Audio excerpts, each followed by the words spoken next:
Greetings, weary traveler, come, warm yourself by the fire, and let us regale you with mighty tales, tales of adventure, tales of heroism, and of course, Tales of Tamriel. I am your host, Arkhaniir, and we are back after skipping a show with our amazing crew, and as promised during the live show, Pixie is broken, so I'm gonna start with introducing the man, the myth, the legend himself, LotusOfDoom. How's it going, Lotus? I'm doing pretty good. Also joining us, currently in a laughing fit, which we will explain a bit why, the joy of the show, the giggle queen herself, HyperPixie jamming. How's it going, Pixie? Will you be able to answer us? Great. Also, I'm the digital queen. True. I thought about it like a second after I said it. Yep. So we should probably give like a vague reference point to that. Yes, because our recorded version and audio listeners will be like, what in oblivion is like, happening? Oh no, they're like What all in having oblivion strokes. is that?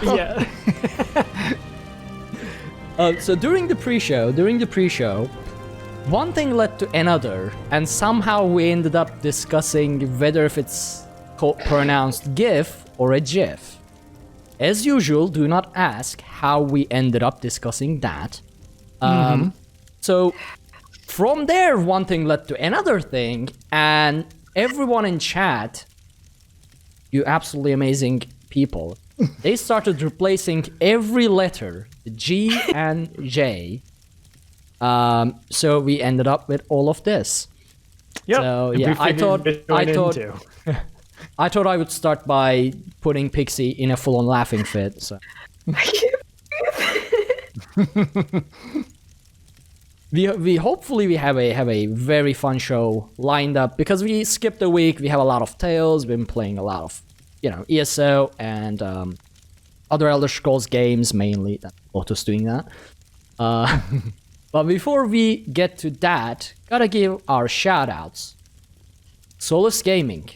That is solusgaming.com. He actually started his own Elder Scrolls Online podcast, so definitely go check him out. Kinara, aka Starfalling Games, who also streams a lot of Elder Scrolls Online. And Zimmergy, thank you all so much for continuing with our champion pledges or at Patreon.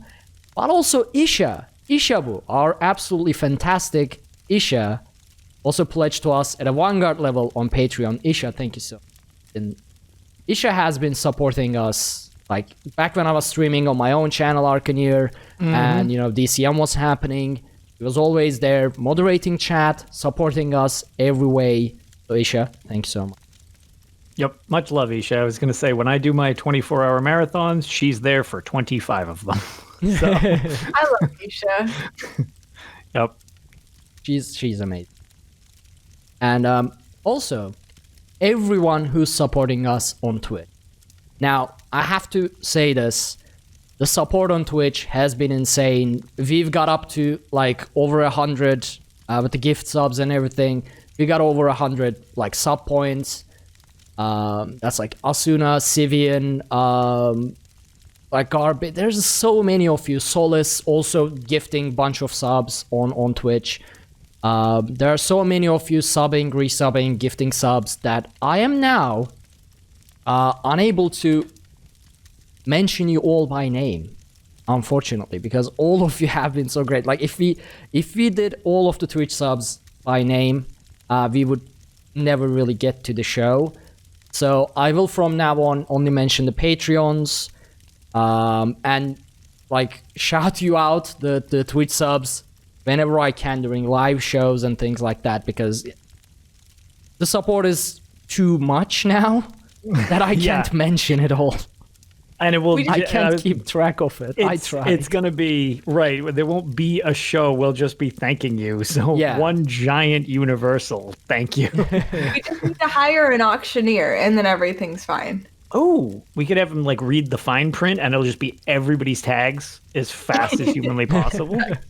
I like this. Scrolling very fast. Yeah, and I will just sneak in. Yeah, I will just sneak in like Aldmeri is very bad in there, and no one will know. Yeah. What? Good idea. Good No, idea. no, that's Nothing fine. happened. Nothing No, happened. no, don't worry about that. No. How did you Bulldoze stop past it it. this early? Like, it's too early for this.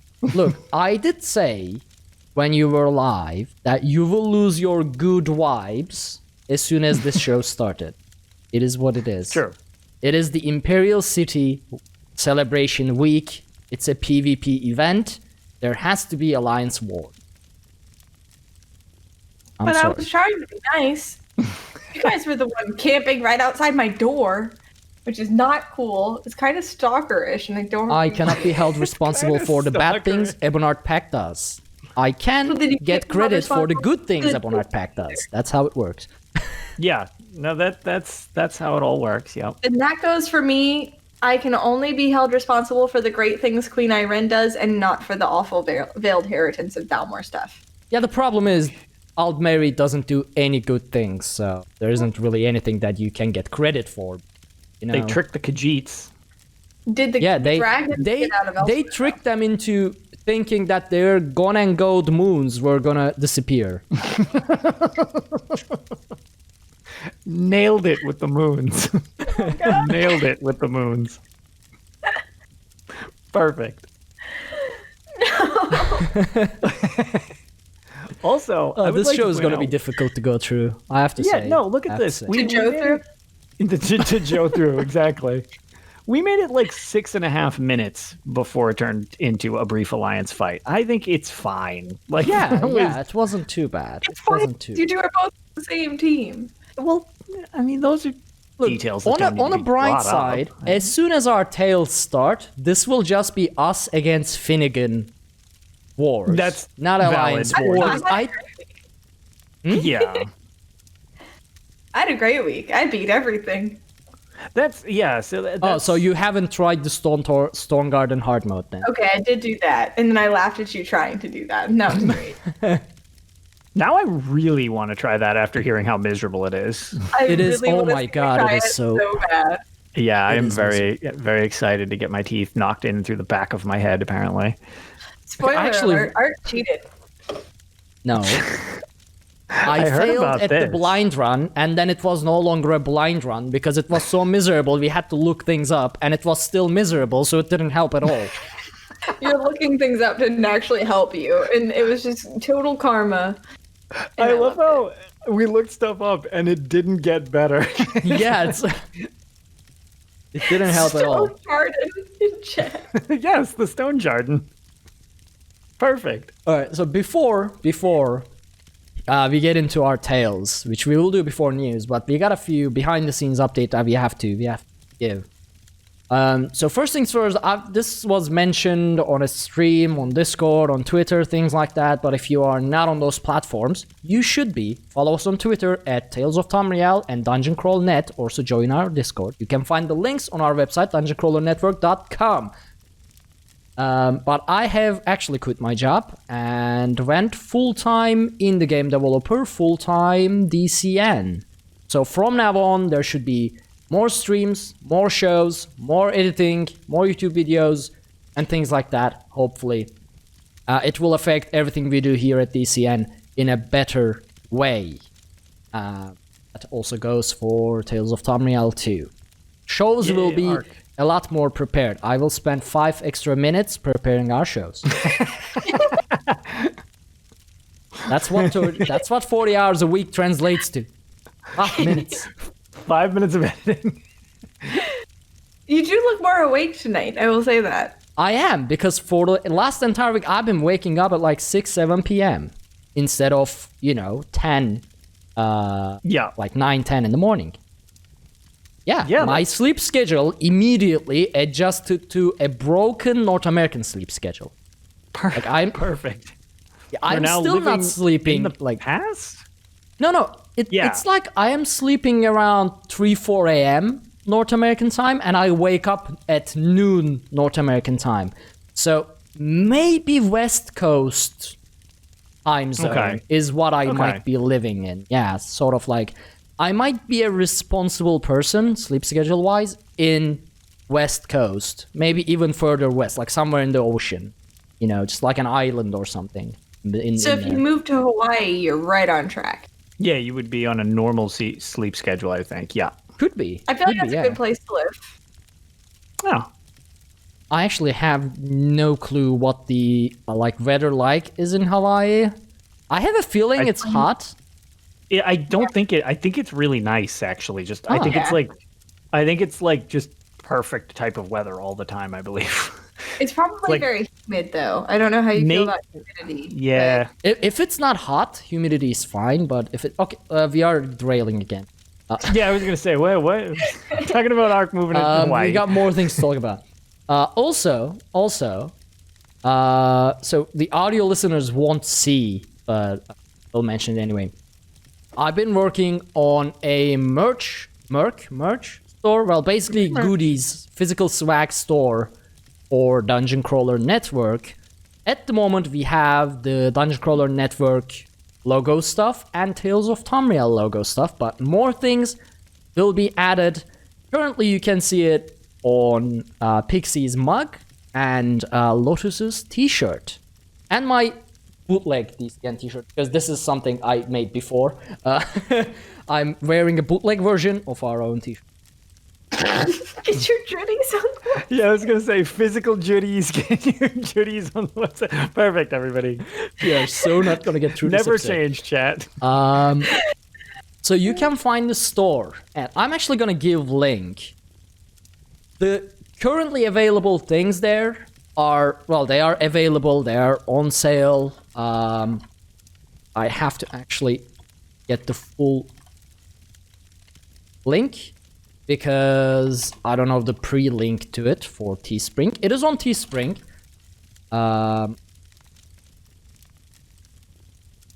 So it's teespring.com/something then / Alright, there we go. It's teespring.com/stores/DCN store. You can find all the available items there. There will be more stuff added as well from our other shows, our guild apparel and things like that, so keep that in mind. But if currently available stuff interests you, if you want to rock it, you can do so. Lotus, do you have the bumper sticker available to show on screen? Let me see. Also, the weather in Honolulu, Hawaii is 82 degrees with a 46% humidity for anybody who cares. Wow, I wish I knew what that converts to in Celsius. So if someone in chat can convert that to Celsius, because I don't want to open new tabs and everything during the show. I'll do it. Okay, so the story of the bumper sticker that Lotus is holding up there. For audio listeners, the sticker is as big as your hand, basically, almost. And that happened because I do not understand inches. And to give you a gauge for anybody on the live stream, I can hold this like it. To give you a gauge for hand size, I can palm a basketball. So that's pretty big. And here's the new stickers. Yeah, there you go. So it was supposed to be the size Pixie has it. Sort of like, what is that? Is that a couple inches? Probably? Yeah, it's like 2.5 inches. Yeah, that was supposed to be 2.5 inches in diameter, but so I wanted to make it like 4 or 5 centimeters. Instead, I made it 4 or 5 inches, which is like 10 something centimeters. So the initial stickers were more like something that you would slap on your car's bumper and drive around like the that. size of my head. Yes, pretty much. But they've been readjusted. Yeah, and there are no tank top for Tales of Tamriel logos, because apparently, for some reason, the tank tops just doesn't work with circular logos. It just doesn't work. We tried. We communicated Several with times. Teespring several times, and they are just borked. I do not understand why. Yeah. Okay, Pixie's gonna go get it. Video listeners, you are gonna see something amazing. This is merchandise on point. Apologies to the audio people. You can just picture this tank top, and instead of a circle like our logo that's in your podcast feed that you're listening to, picture somebody pulling the top and bottom to elongate it into an oval. There's your. I do not know why that happened. So, yeah. I was so excited to get a Tales tank top. I had to send Ark the message, hey, I think that there's a problem. Maybe if I just stretch it a little bit, it'll kind of work out. But it's... Instead of a circle, it's an ellipse sort of thing. And then, so Ark sent a message to Teespring trying to like get it fixed, and they just sent me another one that looks just like this. It's just the same thing again. So I have two of these. Okay. So I've been actually like this store thing has been in the works for a while now, but because of these sort of issues, I had to like redo stuff and then order a new set of like example goodies and then then redo things again. So if you get something and it turns out to be borked in a way, please do contact Teespring and us. Teespring is good with resolving these issues. At least they proved that. Like, I really didn't want to launch the store before I communicated with them and see if they are willing to resolve issues like this. And their customer support has been good. So at least there's that. But if you get something and it's somehow like wrong, please do contact them and do message us as well. And we'll see what we can 100%. Yeah. Because to be fair, that's been the only error in... I don't know, design so far that wasn't, on us. The tank top is really comfortable. It's just that the logo is oblong. So yeah, that's a little strange. And I'm really not a designer, so it'll take a while before there are like a variety of new designs. But we got some things in mind that some of you will really love. I feel like most of you will love. I'm gonna sell my dignity. I'm gonna sell my. Like, this is 100% like not me just like in general. So I'm a huge mug person, and that's why after the 2 tank top issues, I got a mug instead. It has a really nicely sized handle, so it's not like a 2-finger grip type of thing. Like, my whole hand fits there. And it's also black, which is my favorite color to wear. So it matches everything that I own. So. If only the tank top worked. Yeah. if only the tank top worked. Yeah. I can still wear it, but... yeah, but it's a bit odd. Crazy did suggest that we could cut it, Pixie, and you could make it into a borked pillow. We could just fill it with stuffing. I drool in my sleep, though. I don't feel like that would be a good thing to do. Well, on the bright side, you could test its absorbency. Okay. Perfect. Can absorb 3 spilled Red Bulls before it just explodes or something. How did we get here? I don't know. It's this we knew that this show wasn't gonna stay on rails from the pre-show. Yeah. Okay, pre-show, blame the community. Everyone who's listening to the audio version or recorded version. Blame everyone who joined the live show. They made us they laid the foundations for all of this. Okay? Mm-hmm. I am so good at throwing blame at someone. Shifting blame? It's like, it's a talent. Listening to you blame the shit out of your healer, and Luna is amazing. So I don't know how you could ever do that with a clear conscience. So of course you can. Luna is absolutely amazing. She is the best healer I ran with. She cleared veteran cloud rest +3 things like that as a healer. Okay, she's absolutely amazing. She's a top tier healer. But I die, it's her fault. This is what it is. We have a verbal agreement with Luna. She allowed me to blame her for everything. It is what it is. Luna, come to AD and we'll kill Ark because he doesn't know. Luna is AD. Why do you think I blame her for everything? Yeah, hey, she strikes me. Luna, let's meet She's up. she's the trial lead of Lore Seekers PCEU. Of course, she is everyone's. I have one AD guild in all of my like guild things, and that's Lore Seekers. Luna, That's I how knew much I I liked love you. it. Lore Seekers.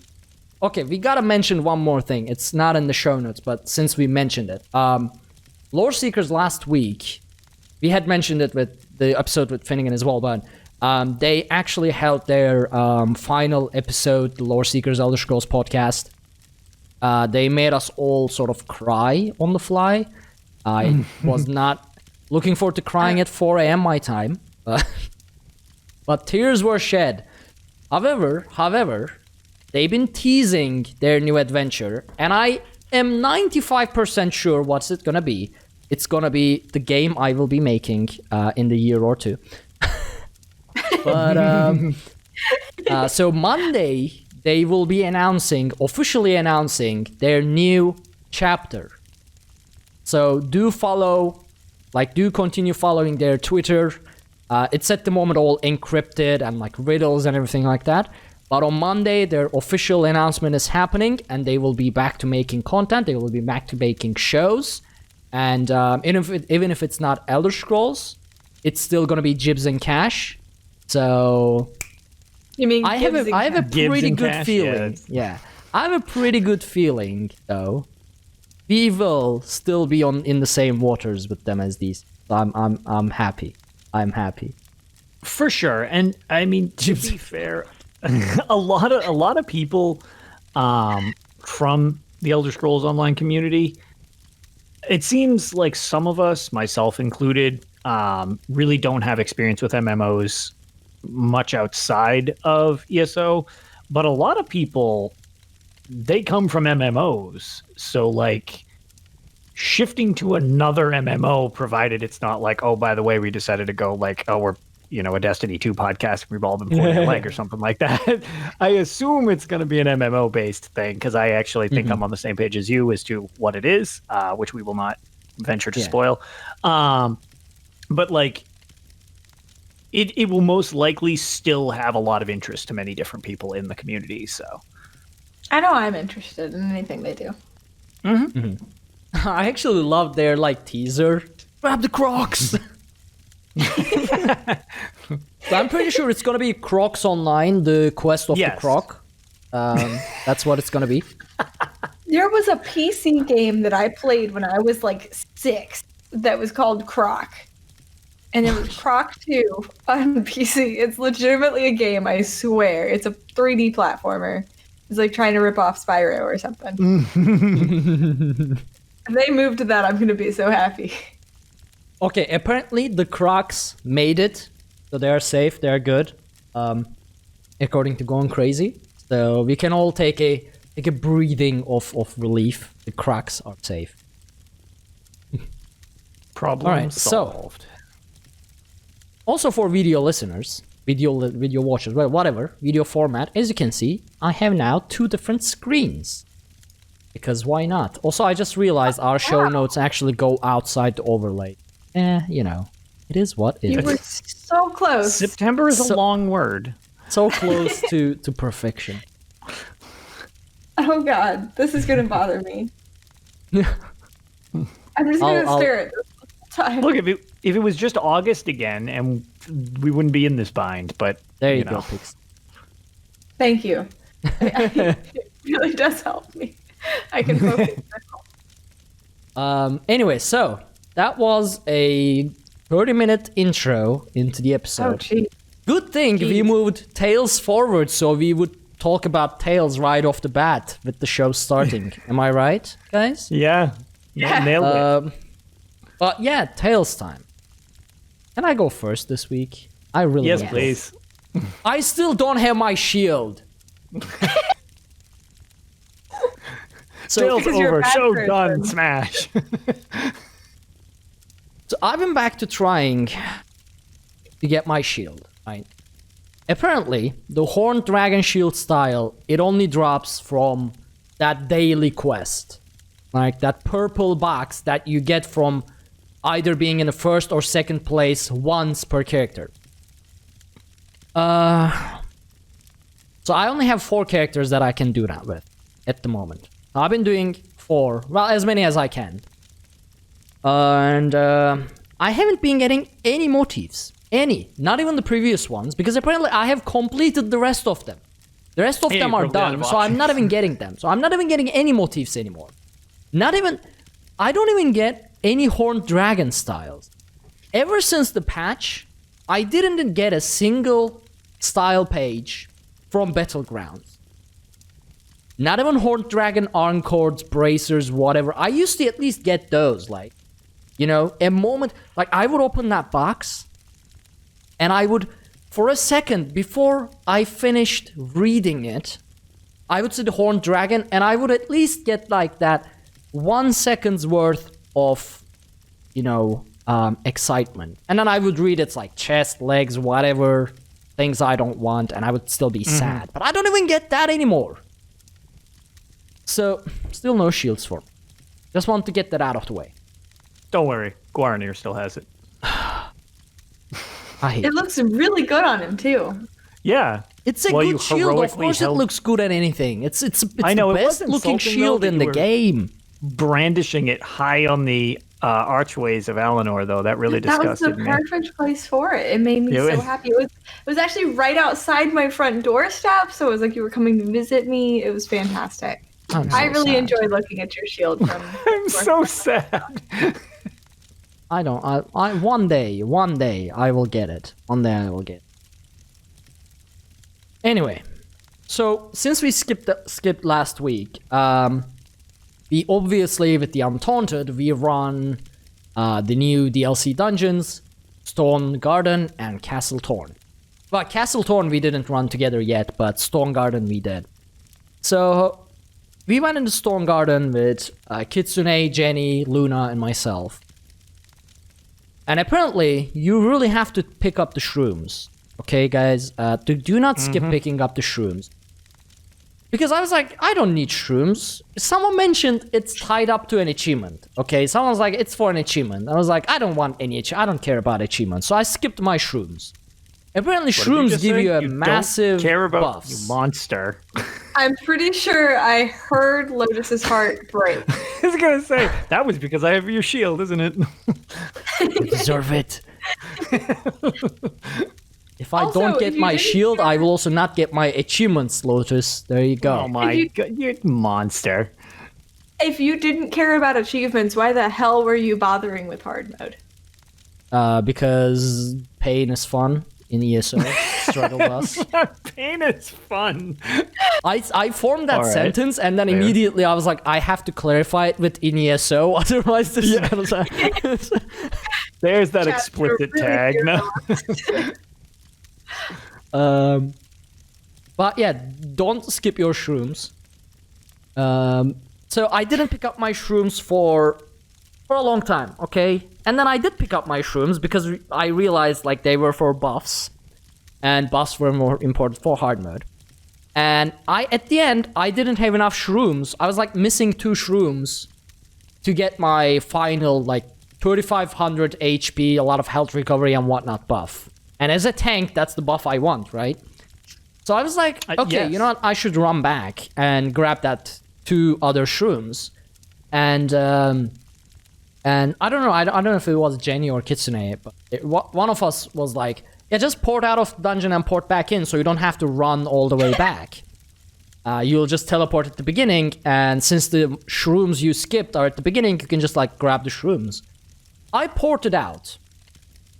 In the loading screen of being porting out of the dungeon, Lego, Pixie's tank, Lego, he typed in chat, oh, if you port out, you lose all your buffs and the shrooms are gone. In my loading screen, if he had arrived 5 seconds earlier, this would not have happened. He tried to help. I was in the load. Oh, there he is in chat. Thank you, Lego. There he is. Thank you for the delayed warning. But it was like, listen, I hadn't even finished porting out. It was the loading screen. I was like, oh no. So there's apparently, a Twitch delay. there's a delay between the Twitch stream and the chat, and so I don't think Lego was purposely trying to sabotage you there. I think I don't think he was. I don't think he was trying to sabotage. It's just that he was just like 3 seconds late. Yep, to the that whole timing. So I lost all my buffs, and I couldn't get my previous buffs as well because the shrooms are gone. So we went all the way to the final boss, and we started trying it on hard mode. Finn, what the hell, man? Like, I mean, even with Luna's heals, it's just so painful. I've never felt this defeated in a dungeon. Like, there are hard modes that I struggle with. There are hard modes that I struggled with. But Stone Garden hard mode, the amount of damage I take, it's like it's defeating. It's humiliatingly high damage. Eventually we decided, okay, it's getting late. It's getting late, so we just cleared it on veteran. And in my head I thought, okay, well, I didn't have my buffs, right? 3500 health, a lot of health recovery, things like that. I don't have that, so I guess I need the buffs to clear hard mode. So we called it a night there.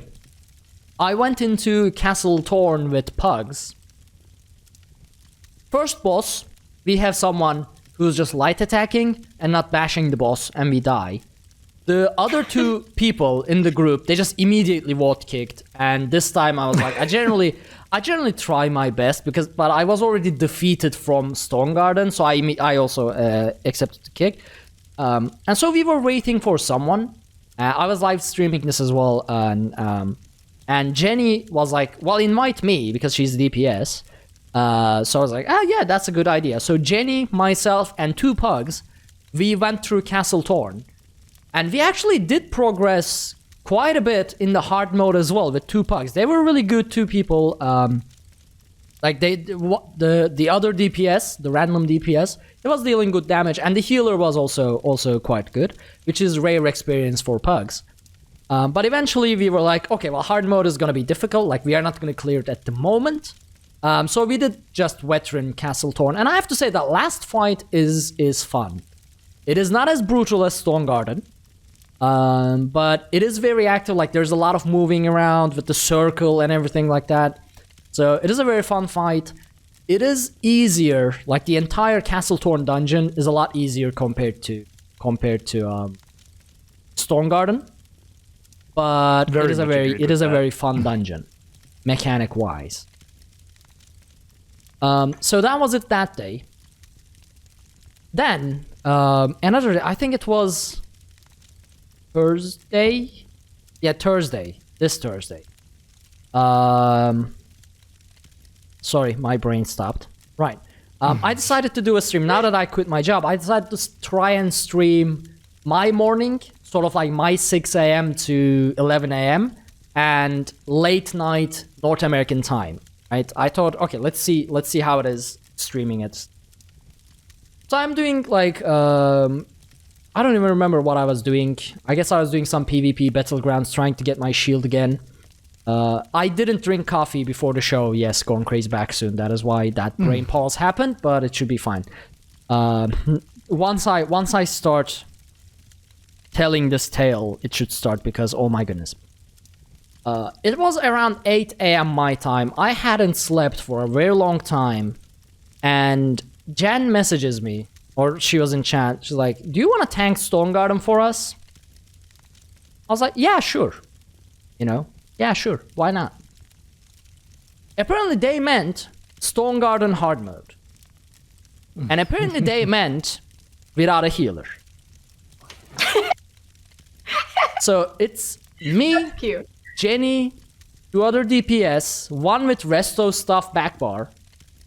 We go into Stone Garden and start doing hard mode. First boss, we clear it, not a big deal. Second boss, we clear it, not a big deal. We come to the final boss. It's like 9 a.m. my time. Jen hasn't slept for 24 hours. I don't know the other two. I don't know how the other two was doing, but I assume they were equally sleep deprived. We don't have a dedicated healer, and we are doing Stone Garden hard mode. This time I have my shrooms. I had all my shrooms, and I had all my buffs. So I'm a bit more confident, right? Bad idea. A very bad idea. I should not have been confident. The fire damage over time, I am going full defensive. Like, I haven't gone this defensive in years in ESO. As Lego said, I was melting like hot butter. You know, I was melting faster than butter. It was insane. I was running Magma Shell. I was at 58k health, full resistances, about 40k damage shields, all my heals, like the Fighters Guild minor protection ring. I had my, you know, that magma skill that heals you every second and slows everybody else. I don't remember the name. I had that under me. I was using Green Dragon Blood. I was using my Vigor. I was using my ultimates. Holy hell. Nothing keeps me alive. Those fire dot is absolutely painful. I tried to dodge it because what the problem is, he lights up his dagger, he does a light attack, and it creates this ring of fire somehow and under me. I don't know if that's a bug or the mechanic itself. It spawns under me, so I can never really dodge it. And if I put like an object between me and the boss, it just skips the object and is right under me when it spawns. And this light, like fire ring AoE, it moves around and it bounces off walls, and every time it touches you, it stacks. The dot stacks. And there's fire everywhere, it's bouncing off walls, I'm getting stacks of damage over time, I die, and I look at my like death recap and it's 150k damage like dot. From whatever the name of it was. So I tried moving around a bit. It didn't work because if I move around like crazy, they can't DPS. And if they can't DPS, there's just more and more fire and the adds stack up and we die anyway. So I thought, okay, I have to stand still. Just move as minimal as possible. Just avoid. Yeah, you can't purge it. Yeah, it doesn't purge either. It's just pain. So I stand still. I just move from static AoEs. But I just don't try to move out of that moving, bouncing fire AoE that's killing me. It's melting. Oh my god. Like, I use everything I have, right? My health goes down once it stacks up enough. My health goes down to like 5%. I drop my heals. Green Dragon Blood, this and that. You know, the DPS with the resto bar, back bar does some healing. I go back up to almost 100%. 1 second later, from 58k health with full resistances, full mitigation, I go back to like 10% health. It deals me 80% damage of my health like every second. It's insane.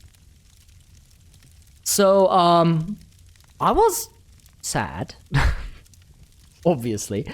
I was sort of cursing at Finn on the inside. Eventually, someone, I think, so Jen switched to a dedicated healer, and she used Guard. The fact that this dungeon required my healer to use Guard on me as a tank was also sad. But it happened. And with that, I was sort of stay alive. And I think that's the strategy, because I will have to watch some videos of people who cleared it. But I can, in all my tanking experience in ESO, have not been able to come up with a strategy that would allow me to survive that much damage. I don't see how. Because I tried avoiding that fire. It's just, it doesn't look possible in the sense that it doesn't bounce properly. Like, it can go straight into a wall, but it can bounce in an angled way. And it spawns right under me if I have an object between the boss and myself. Like, it doesn't bounce back, it just spawns under me. So I think the guard, like the actual strategy is to have your healer have guard on you and drop very big heals until you go to the werewolf phase, during which everything cleanses. You go into a big werewolf phase and then you start over. But yeah, it was the hardest tanking I couldn't do. Like, interesting. I really want to like try this now. I really want you to try it as well. Please stream because if you breeze through it, Lotus, I'm you sure I will have a huge problem, man. Like if you come up next week, to this show and be like, yeah, so I did this simple trick and we cleared it in first pull, I will be like, this is done. The show is over. We are no longer. The funny thing is I was even telling my boyfriend, like, I know that on PS4 launch day, Lotus is just going to clear the hard mode and make me and Ark look stupid because that's just what he does every freaking week. Then I popped into your stream and then you didn't do the hard mode. Oh my God. Oh, well, this is nice for us. I know. It was funny because you were watching, not to go too much into like mine and cut you off, but just like me overcomplicating the hard mode for Castle Thorne. And I'm like, man, this is so hard. You're like, stop making it this hard. It is literally not as hard. Like, this fight is so much easier than you're trying to do. I'm like, oh. Wait, what were you doing? I don't remember. Okay. What was it? So when we were doing the Castle Thorne, you know how you have to grab the little blood heart thing, synergy by killing the blood imps? Yeah. I thought you had to grab the heart and hit her in the face during the flyby.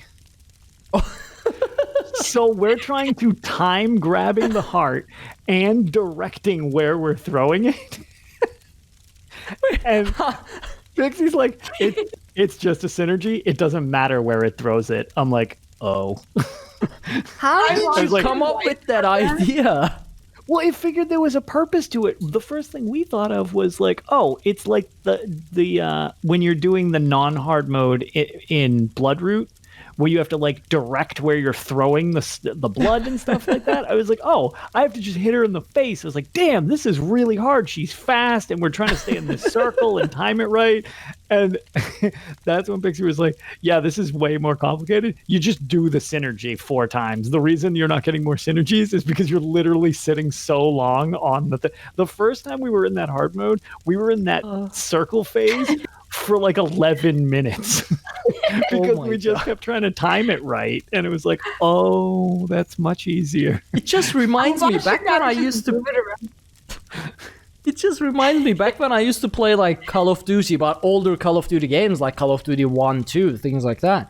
There would be this, or Medal of Honor, there would be these scenes where you would be on an anti-aircraft gun, and there would be like just random, planes, fighter planes, just going over it. And the quest is like you just try to aim in front of it and hold fire down so you can shoot them down. I just imagined you like that with the blood ball on your hand, trying to like shoot at a flying by vampire.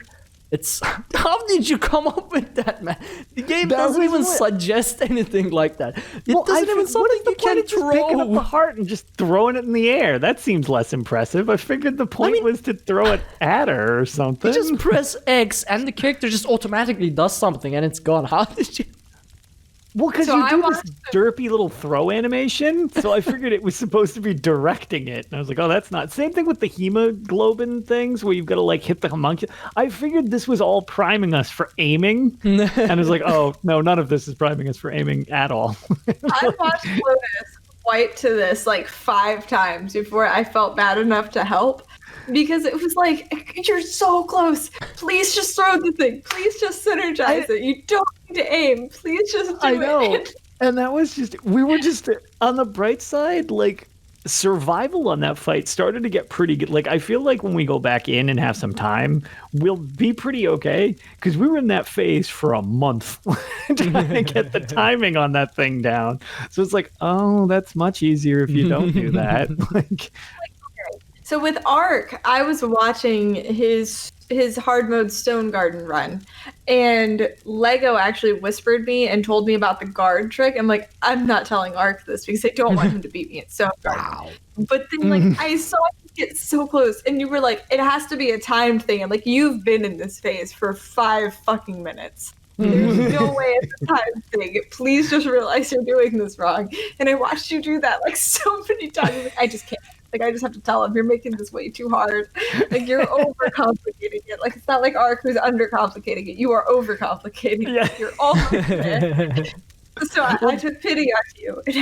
I appreciate that, because that was just it. We were like, man, this phase takes forever before we're allowed to fight her again. Like, my God. And we kept assuming that it kept going was because we weren't hitting her with it. We didn't realize it was just do it 4 times. It's irrelevant what you do with the synergy. Yeah, it's just Lego says we balance each other out.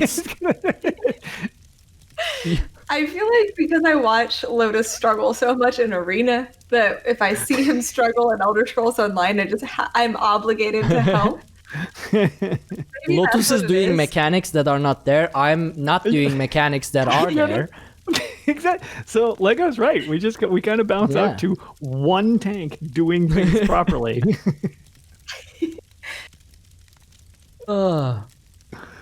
Okay, so yeah, that was the most painful dungeon run I've ever, we struggled in Moongrave, Bane, we struggled in Lair of Marcelok, but it wasn't like zero progress struggle, you know? Things would go wrong every now and then and you would wipe. This wasn't like that. This was just this dungeon, this boss, like Hulk smacking, Loki, grabbing him by his feet in Avengers, like smashing left and right. It was one-sided. It was like Thanos beating up Hulk. It was not good. If you don't watch Avengers, I'm sorry, those references probably didn't make any sense, but it was just it was like Ysgramor destroying snow elves. It was there you go. That was the right reference. There it is. You guys just really hate elves. I don't know what it is with you guys in pointy ears. And you guys even like dark elves because they're in your freaking alliance. Look, I'm just saying. It's not like we ever didn't say that we hate elves. Like 148 episode of this. I've been on Tales, I think, since like episode 103 or something. Over 140 episodes, I've been saying I hate elves. You should have known this when you came aboard. Because they're in your own alliance. What about the Dunmer? I am indifferent to Dunmer. They can annoy me, but like... See, they're the worst. They're objectively the worst. Because they enslaved the Argonians, which is the best race in Tamriel. Do you really want me to say this? I love how you cannot enslave. Hippity-hoppity Argonians are property. There, I said it. You brought this upon yourself. I just want you to know that my only Ebonheart Pact tune is my Argonian. And so you should treat her with respect. Well, Ark this is what I always find so funny. Ark is so Nord, and I'm just so EP. So I'm just like, everybody can just join the Ebonheart Pact and just join the correct side, and we'll get rid of the other side. And Ark's like, yeah, we can have the Nords in the Ebonheart Pact. And everyone else get out. Yeah, I'm not even that Ebonheart Pact. I'm just Nord. Yeah, you're just Nord. I'm super Ebonheart Pact. Were you a Stormcloak dude? Oh, yeah, we're... Really? I totally... Oh, never mind. We are fighting. I called that. Here's the thing. Yeah. Imperial for the win. So, I believe, as Arkhaniir, I believe that Imperials, the Empire, should come out on top in that civil war because a united Empire with Skyrim as part of it is needed to defeat the Talmor. However, every time I played Skyrim, every time I tried to go Imperial, and I would go up to the Imperial himself, General whatever his name, I was like, I just couldn't get myself to do it. Yeah.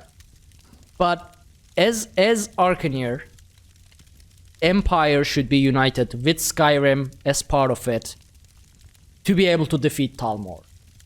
Like, Stormcloaks winning and separating Skyrim from Empire is not gonna help. Like, Skyrim alone, excluding like the Dragonborn, things like that, you know, the protagonist stuff, Skyrim alone in 4th era cannot defeat Talmor. It is what it is. They are just way too strong at that point in time. Well, they've Empire been looming alone for so long. Yeah, Empire alone cannot defeat Talmor, obviously, because they already failed and had to sign White Gold Concord. So yeah, it's. If we would have just let Ayrenn win in the 2nd era, I feel like the Aldmeri Dominion would have taken a very different path, and we wouldn't have the No, issues. Talmor 100% would assassinate Ayrenn for being too naive and take over Aldmeri Dominion again. Not too naive, for being too non-racist. Like, let's not call her naive. She was an idealist who really had the best vision for Tamriel. Anyone who opens up their borders to their enemies during a time of war is naive. She was trying to be nice to you. I know, but you are leading a nation. You are leading a nation. You don't get to be nice. You have to protect your people. Well, Ayrenn opens up the borders of their homelands where their armies aren't even there to everyone else that they're in war with. Her own people are split against her because she's trying to not be racist. Like, that's basically also what starts.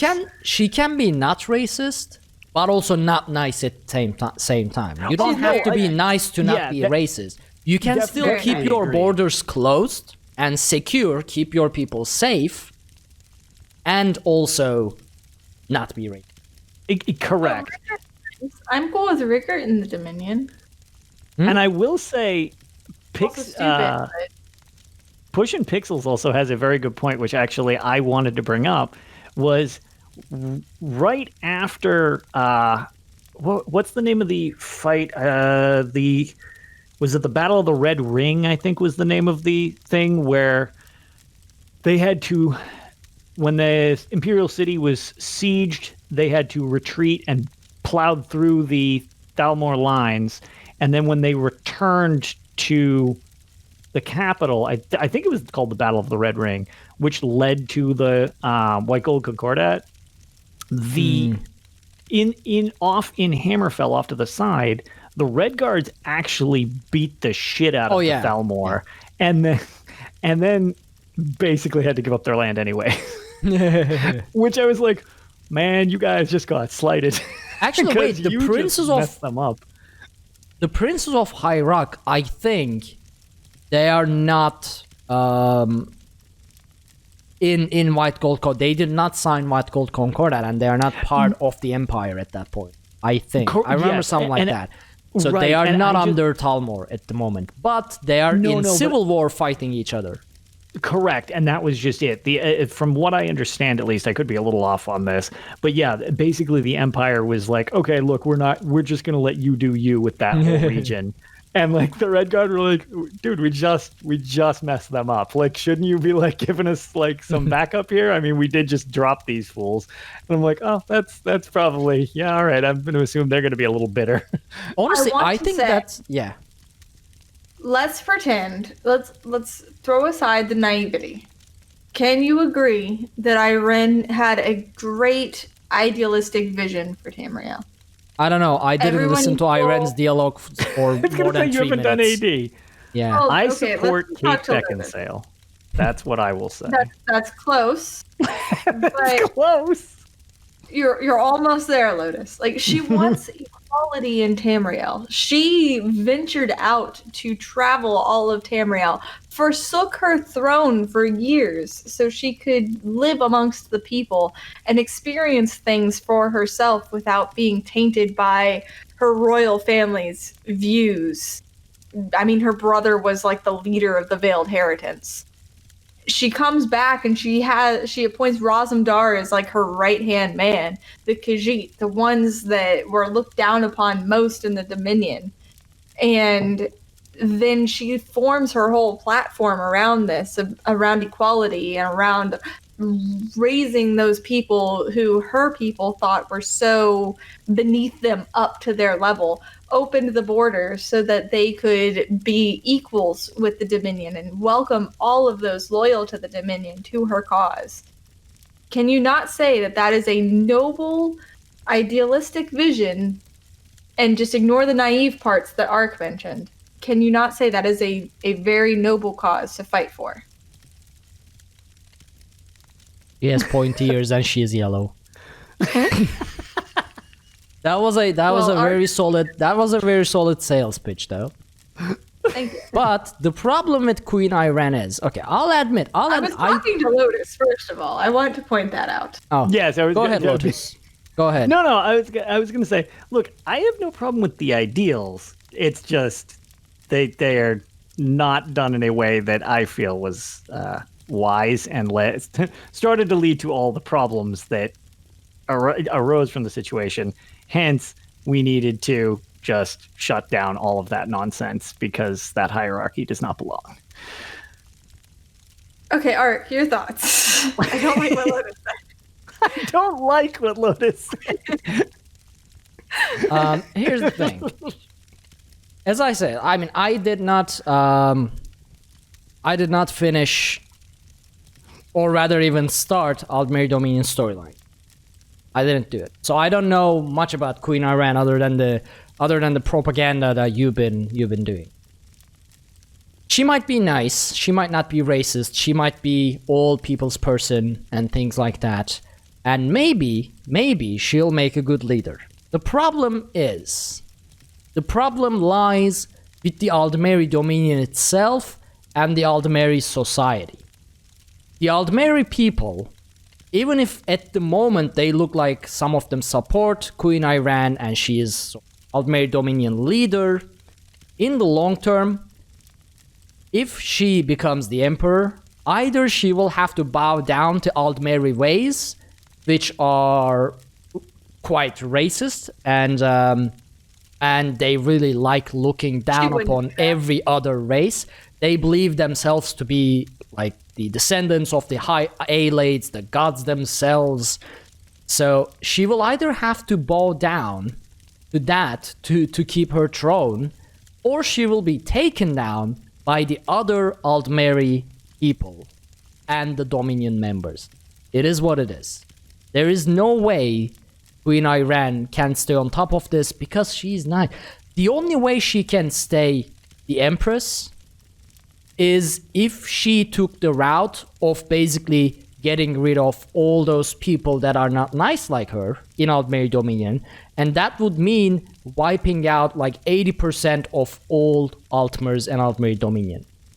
Unless she's willing to do that and lay down an iron hammer on the Aldmeri society to make them, not throw her off the throne, or just do whatever they want anyway, as in enslave Khajiits or take down nations, declare themselves gods.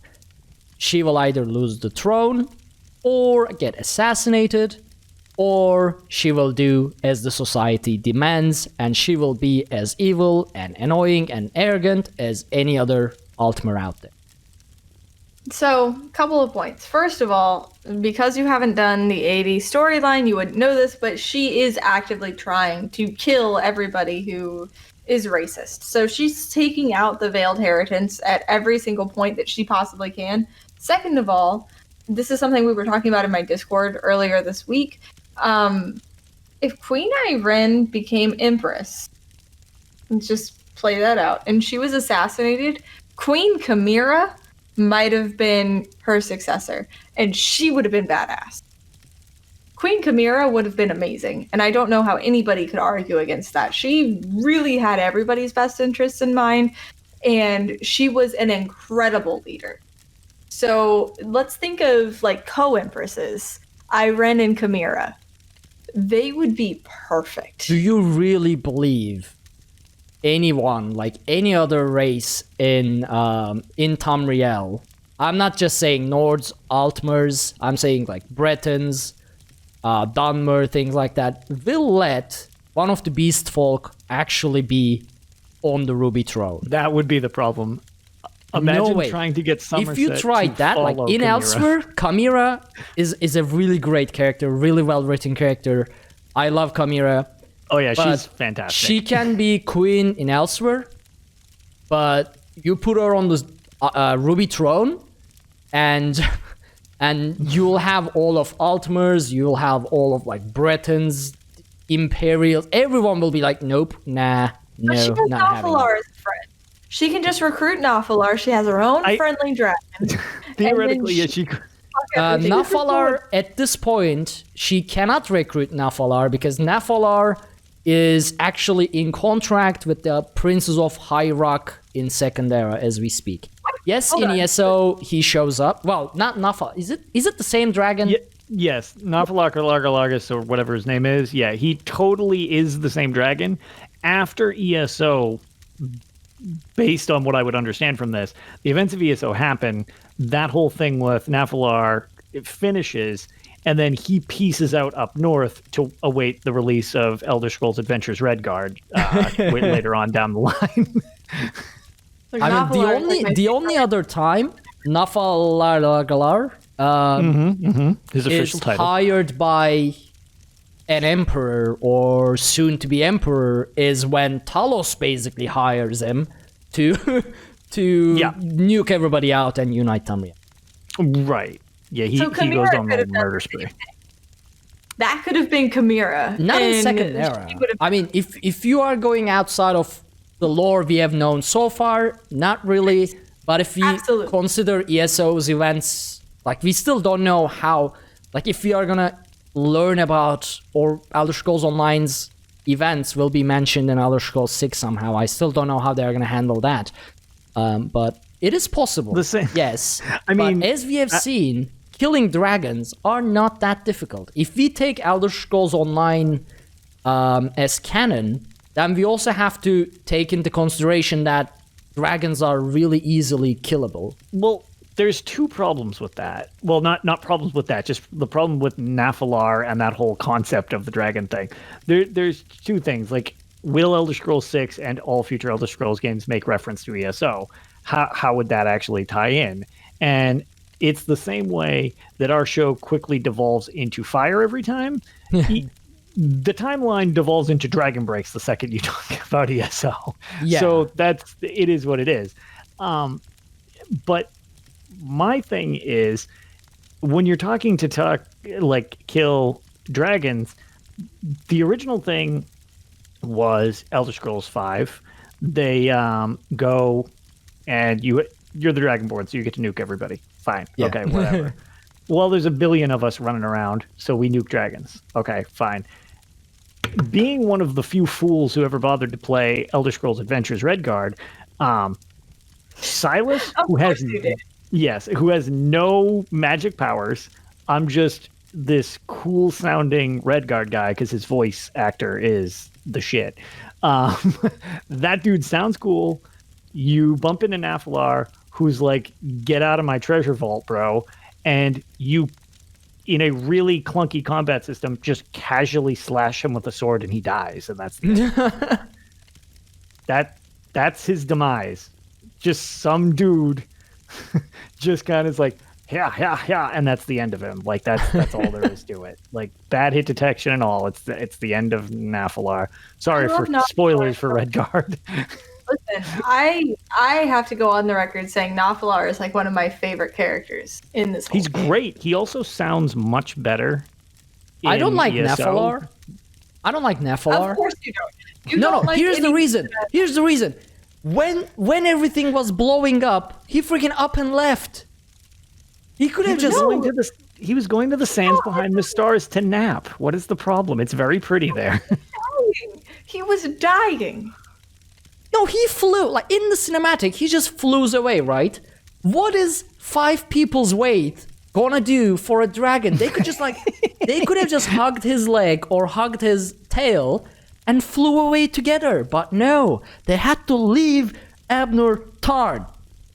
My man died. Look, I'm sad. to be fair, my vestige is massively overweight. No. I just drag him down. I don't like him because he left Abner Tarn. Also, he's amazing, and I love him. And he is the most diverse dragon. Like, him and Paarthurnax are freaking amazing. Oh, Paarthurnax I is the love man. them both. Like, from the start of ESO, I'm like, just give me a freaking friendly dragon, please. And I was hoping for, like, of course I love Paarthurnax, but I wanted someone else who's just on our side. And then they give me Nafalar, who's this gorgeous, amazing dragon who helped Jadari, who has helped humans throughout the ages when it benefited him. And that when it benefited him made him an amazing, like, gray zone character with so much depth.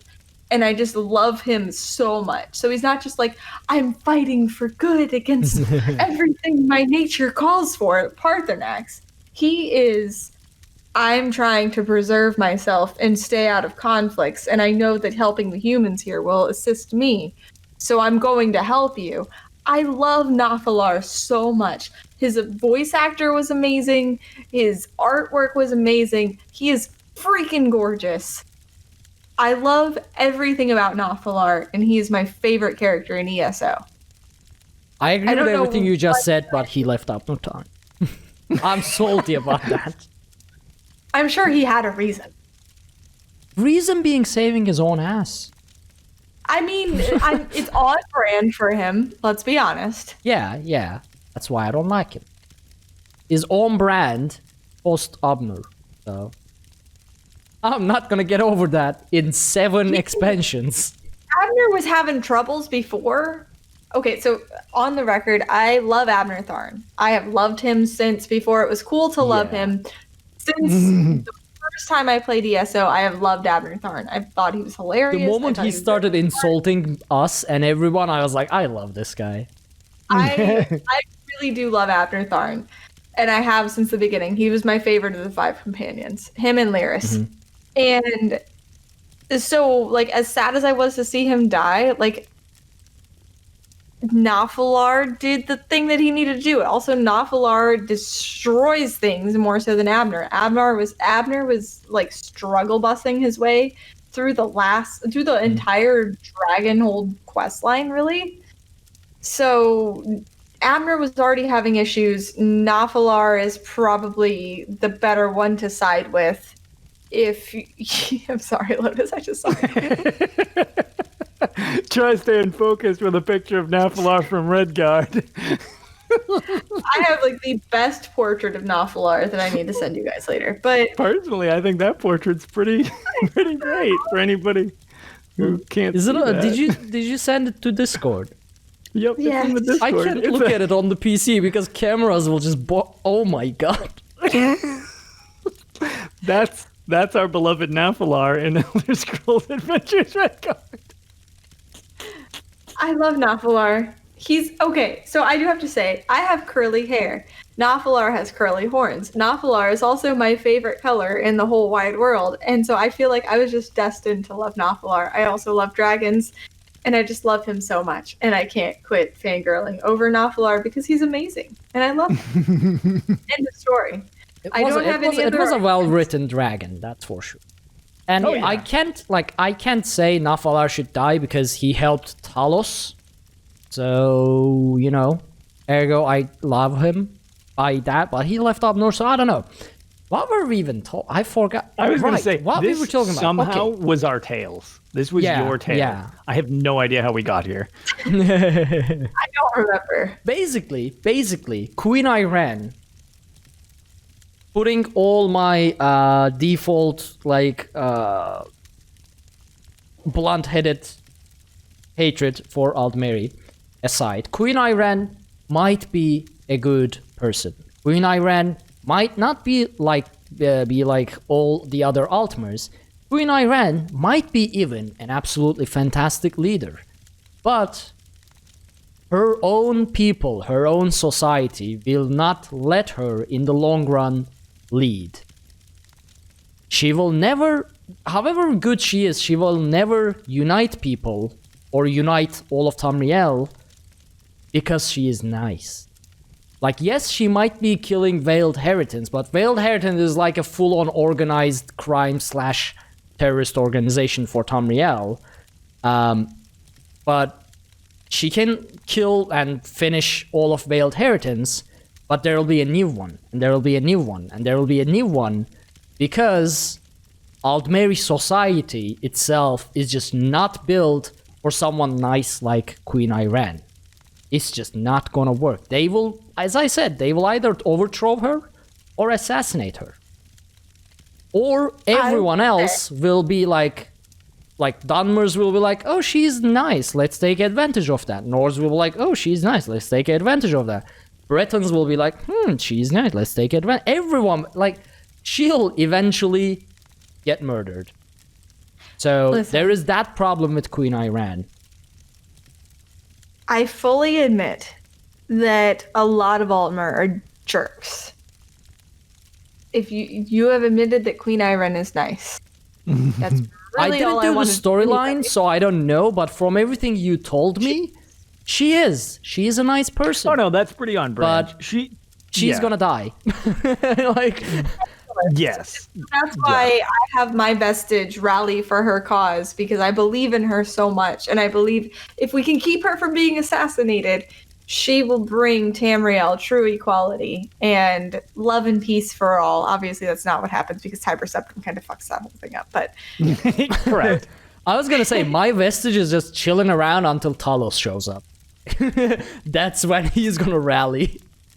So, with Queen Ayrenn, like, that's all I really wanted from you, Ark, and I feel like we can move past our differences now because you've admitted this fact. Because the Veiled Heritance and all the racists, Altmer, they're awful.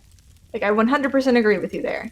But Queen Ayrenn and those like her, they're wonderful people, just like the non-racist Nords, even though a lot of them are also very racist. I mean, to be fair, other than the Argonians, I mean, is anybody not racist in Tamriel? Yeah. I mean, anybody at all.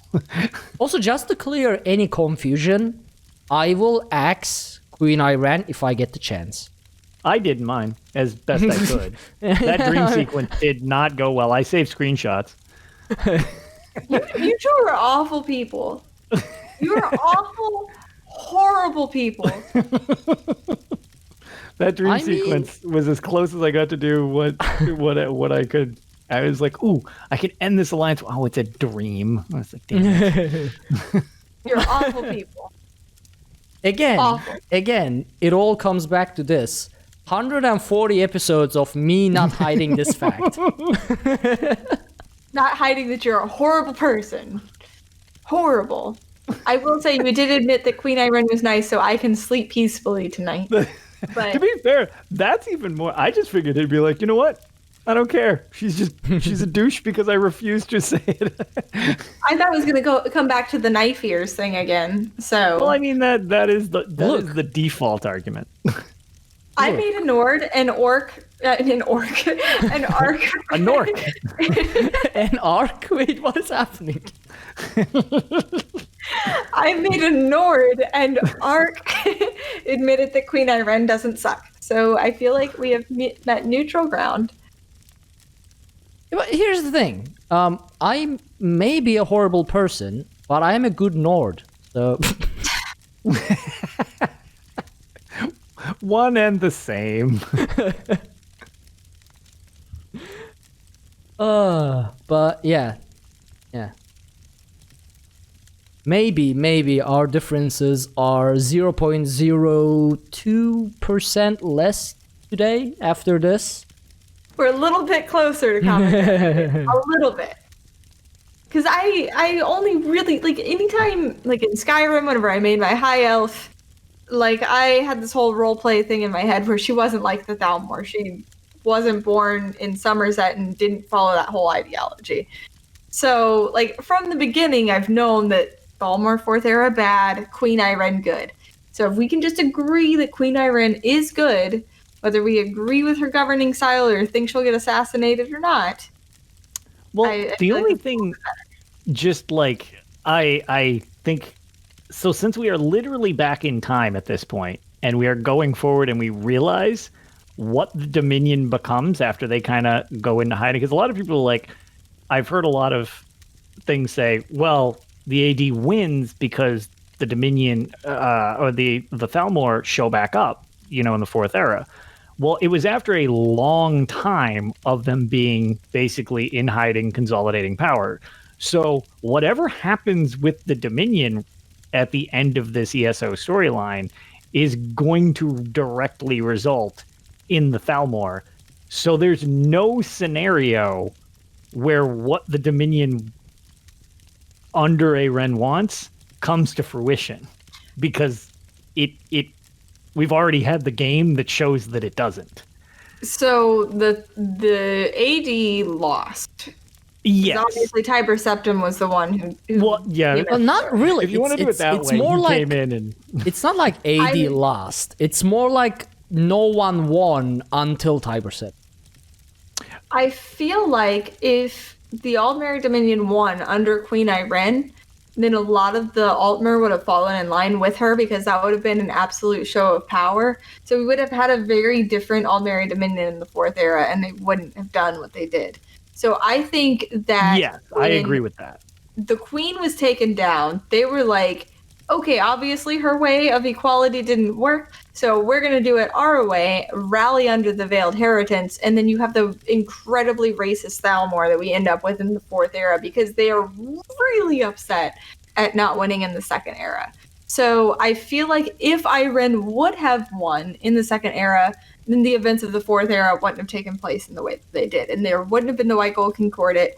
Everything would have been way more peaceful, and the Altmer would have been way less racist, because they would have been more likely to follow Ayrenn. Because I think they needed that show of power from her, of getting to that Empress level before they were going to kind of fall in line. I really do think they would have fallen in line with her, though, if she would have won the throne. I don't think so, because... I just think it's like kind of like a guarantee that that's not what happened, since like the long play is like, well, her ideals never came about. So clearly what her, regardless of her intentions, she either changed them, which I think seems unlikely. I think she died. Got smoked, probably by her own people. That's my theory.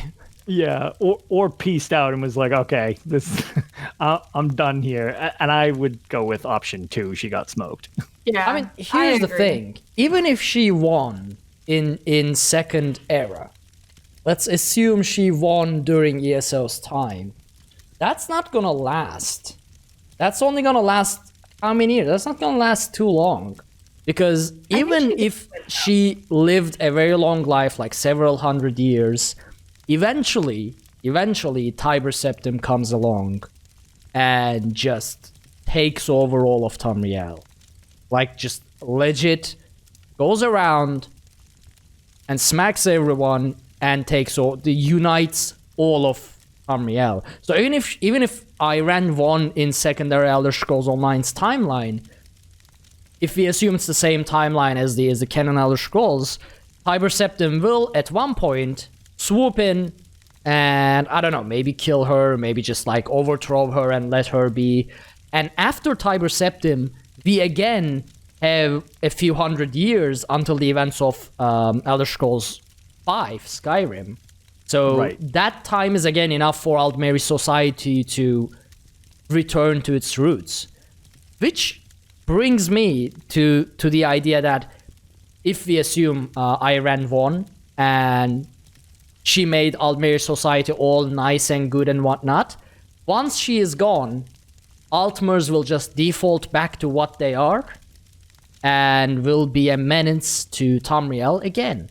So Queen Ayrenn winning is once again a temporary solution, like every emperor and empress. when you said, which brings me back, I thought you were going to somehow tie that nonsensical lore tirade into your tales again. I'm like, that is the greatest segue in the history of segues. I am not at that point in my tales. So, yeah, there isn't. I mean, my tales was about Imperial City and how I got people to kill themselves. So, I don't think I know. I do want to hear about that. I don't think I can tie that back. We'll just we'll end it at Ark says Ayrenn is not a bad person and has good ideals, and that Ayrenn is a good person and worthy of following. And I will axe her if I get the chance. There it is. Also, we're making progress. I will convert him by the end of this.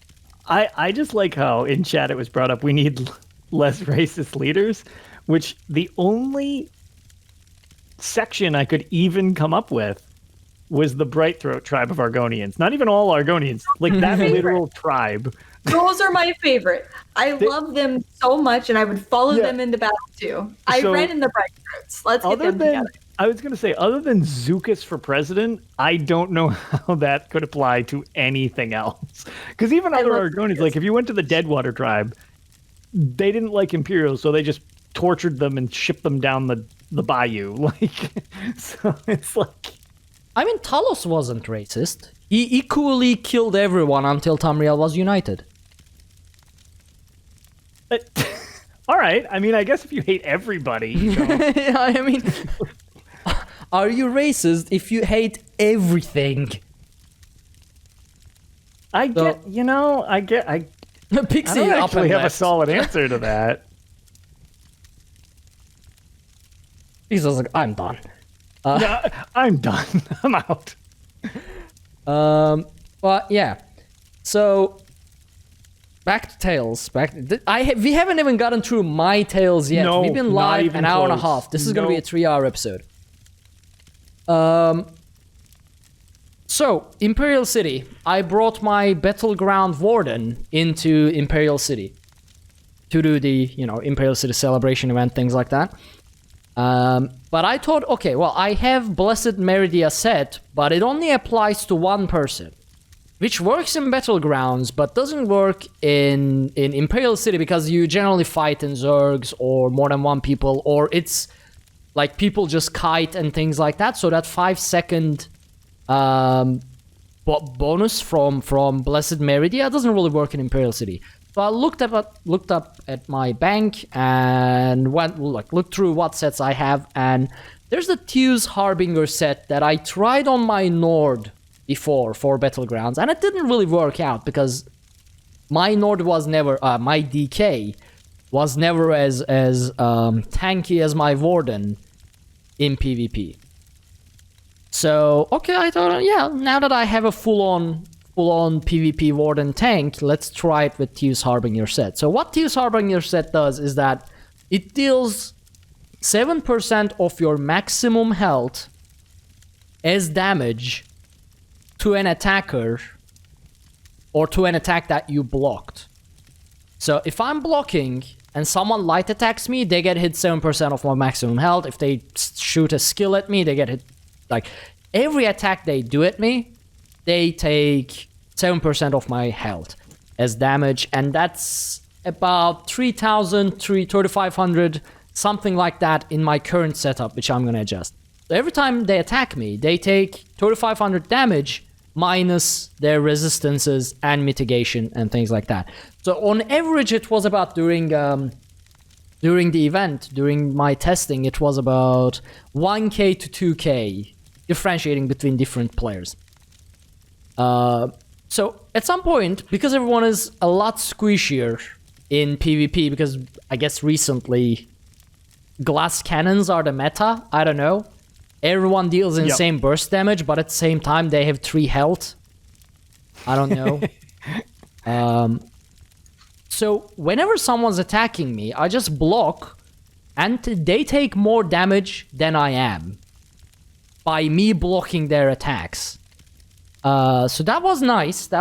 I still don't have like too much damage, So I can't really burn someone down because they can always just turn around and bolt escape, go stealth something, and I can't catch them.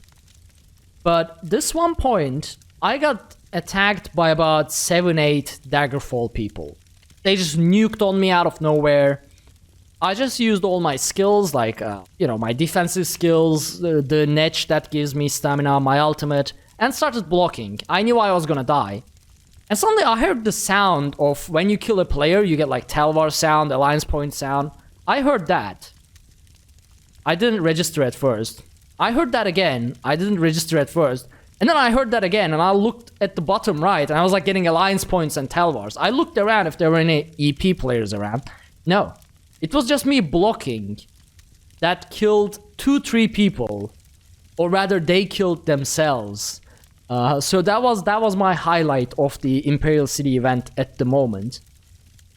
I did that once before with the reflective scales of Dragon Knight before it reflected the attacks back, and it could crit, and it did like 40% extra damage. A player just sniped me, and it returned the damage back with critical, and they just died. That was also fun. But yeah, this was quite fun. Just 8 out of 3 Daggerfall killed themselves because I was blocking. Eventually, obviously, I died. So, yeah, you're delaying the inevitable, but you take people with you, and you're a huge distraction. Mm-hmm. I'm actually gonna try that with different sets. So I'm using Daedric Trickery at the moment, because 4 out of 5 buffs that it gives, major buffs that it gives, are useful. I don't like Major Expedition, but it's kind of luck. But I want to do like a full-on health build. Maybe go up to, I don't know, 50k something health with putting everything on health and see how much damage I can get out of it. But the problem there is then you can't block because you really don't have any stamina. So it's sort of a balance issue. But it works. It's a nice set. It's a fun set. It's not as effective. Like, it's much better to use either a more defensive set or a proper damage set if you actually want to kill people or don't die, but it is a satisfactory set. Like it satisfies to get people to kill themselves. I was going to say, I don't know, I could see that in Battlegrounds where you have objectives just being infuriating to the point of making people quit. Yeah, but then again, like using this set, you give up. So like, I can swap this out for a more full-on defensive set, and then I will just not die. Right. Instead of dealing back damage while I'm blocking. Which is what my PvP Warden, Battleground Warden is. It is super difficult to kill. Like, I can go 1 versus 4 or like 8 versus 1 with 2 other groups also clashing at each other. And I can just like walk while being crowd controlled, healing myself, dropping my healing ultimate on top of each other, like almost even before one animation ends, I can drop the second one. So, yeah, it's a very tanky. That's very interesting. Just because I could see like specifically on like Chaos Ball or something, and just running into the middle, grabbing the Chaos Ball. If I can get my hands on it with my full resources before I'm like completely depleted, I can just one-shot the entire game.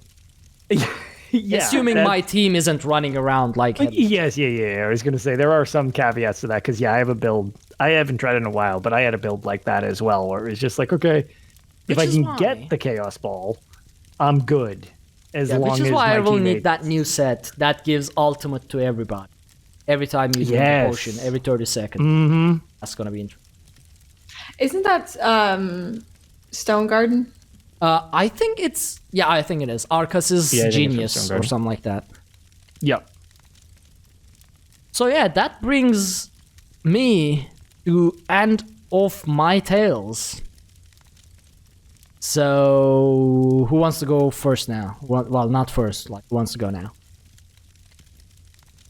I'm gonna choose. I was gonna say, Pixie, why don't you go next? Because I was gonna say you've had some decent time with the new dungeons as well. So.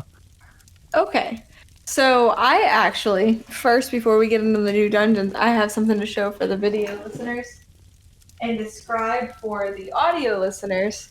I got lucky enough to get sent by Solus Gaming this amazing hand-painted statuette of Calgronteed. We were talking about Nafalar earlier, and this is the Calgronteed statuette from... Such a nice looking thing. Yeah, that thing's really cool. I love it so much. I can't wait until I get into my new place and I can have some shelves behind me or something, because I've had to move my house all around, so I don't really have a great place to display him where everybody can see. But he is absolutely gorgeous, and I just find myself wanting to bring him everywhere because I love him so much. I just love dragons so much in the Elder Scrolls specifically, and he's just gorgeous. And apparently it's a limited edition. There's only 600 of them. Yeah, I don't think there's many. Yeah, I'm lucky enough to have one. They're each hand painted, and they actually even come with a letter that's handwritten. And Rachel, that's cool. Yeah, Rachel from Bethesda apparently wrote mine, and she drew a little picture of Calgron on it. That's awesome. So shout out to Rachel from Bethesda because she is amazing, and her little Calgron drawing was awesome, and I really enjoyed looking at that. So I actually celebrated my second streamiversary at the same time the Stonethorn DLC dropped. So I conned Lego, Braun, and Solus Braun from Sons of Sithis and Solus from Solus Gaming Podcast into coming into both of the new dungeons with me. And we decided to go ahead and do Stone Garden first, because based on our conversation with Finn the day prior, like, okay, this one's going to be the hardest one, so we're going to go ahead and go after this one and try to hit all the hard modes. I remember Finn specifically saying, you probably should start with Castle Thorne. And then we all started with Stone Garden. Who listens? So I also remembered Finn saying, you can probably get through the first two hard modes in Stone Garden, but the last one's going to give you trouble. And that's exactly what happened, long story short. So we get to the first hard mode, and it hurts real bad, but more than it hurting, we realize that we have no resources. So we're like, oh my god, I can't heal you guys. At least from my perspective, I can't heal you guys because I have no magicka. So first of all, I'm like blaming the changes to sets and stuff in Stonethorn. I'm like, I can't heal you guys. I don't know. I have no magicka. Like, heavy attacks aren't helping much. I just have no magicka. I am on a cooldown from potions. I can't do anything, period. I can heavy attack. That's all I can do right now. Then we realize you have to heavy attack the boss. Otherwise, that's like causing the dot that like drains your resources. So we got kind of frustrated until we figured that out. And then we're like, okay, now I can heal again. And DPS can damage again. What do you mean you have to heavy attack the boss? Or he does the thing? No, you have to interrupt the boss. Oh, okay. So I could only heavy attack because I had no resources. Nice. There was just nothing else I could do because I was like, was that a mechanic I missed? Because we were trying our best to interrupt as well. Yeah, I was like, interrupt. I tried to get around the mechanic by aggressively heavy attacking, and it just didn't help.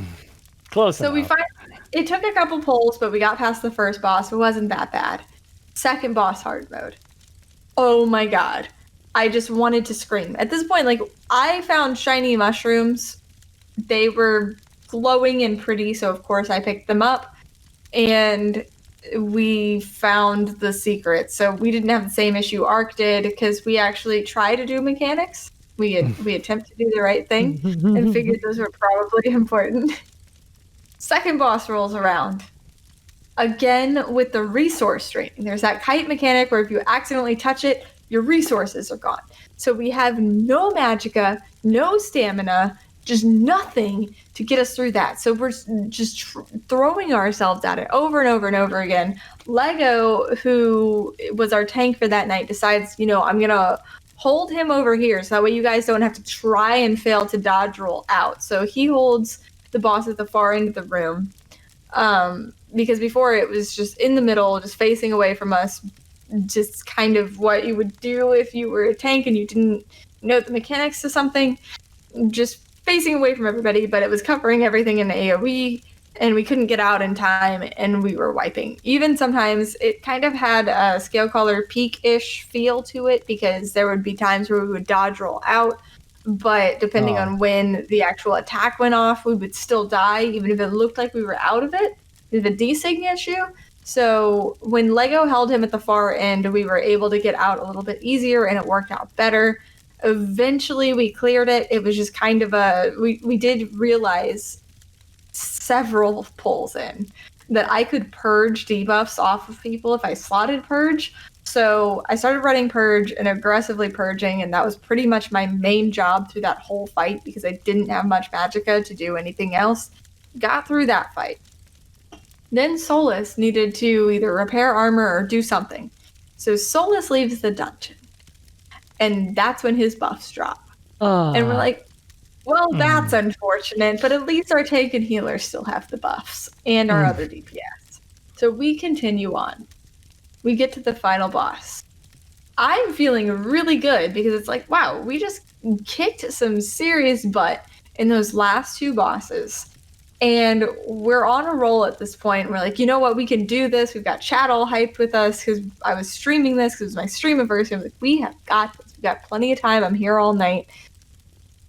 And then I watched Lego melt in a way that I have never seen before. It wasn't a one-shot, which is just a missed mechanic that I can't heal through. It was a straight-up melt. I dropped every single heal I had on him. I did everything I could. And he just melted. And he had his buffs. He had everything he could do. He had everything up that he could have up. And the farthest we got was the first werewolf phase. Yep. And I was just like, I think we're missing something. I don't know what we're doing wrong, but we're obviously not learning anything. At that point, we still hadn't done Castle Thorne, and I had told myself I was going to do both dungeons that night. I'm like, let's just kill it. And we moved past it on vet. Non-hard mode for that last boss. Come to find out, if I would have ran guard on him, I could have stood close enough to him to hit him with a couple AoE heals and me, and we would have been fine. And that's totally what we're going to try next time, and I feel like we'll be successful next time. You still not be fine. It just hurts a tad bit less, but it'll be less on fire. Like, I don't know, even if with guard, if it's gonna work, I don't know. But so far, it's the best thing that worked for us. I feel like since I was able to just power heal through and Lego was able to do whatever magic he was working to get us to the first werewolf phase, if I ran guard on top of that, we'd be okay. It would still be a struggle, but I feel like that would give me that necessary extra time I needed to get a few more heals off to get us through that reliably. So I feel really confident. I wonder if you can have more than one guard on the same person. Ooh, that's a good idea. Just distribute the damage to entire group. And so everybody heals. Everybody I don't have the same static dungeon progression team that you two have. So Braun has announced that he's taking a break from ESO. And so I can't bring Braun back. And then Solus has a scheduling conflict with Lego, so trying to get that same group together again is really, really hard. But I think I can get Lego, Wandering Bard, who does our incredible outro, and then finding a second DPS. Like, I have a couple people in mind that I'm going to ask soon. Yep. I think we got this. I really do. I feel confident. I feel like I know the way forward there. You can't bring back Braun peacefully. I mean, I can try to force him. I know where he lives. I know the stage he lives in. Yep. See, there it is. Braun, we are coming for you.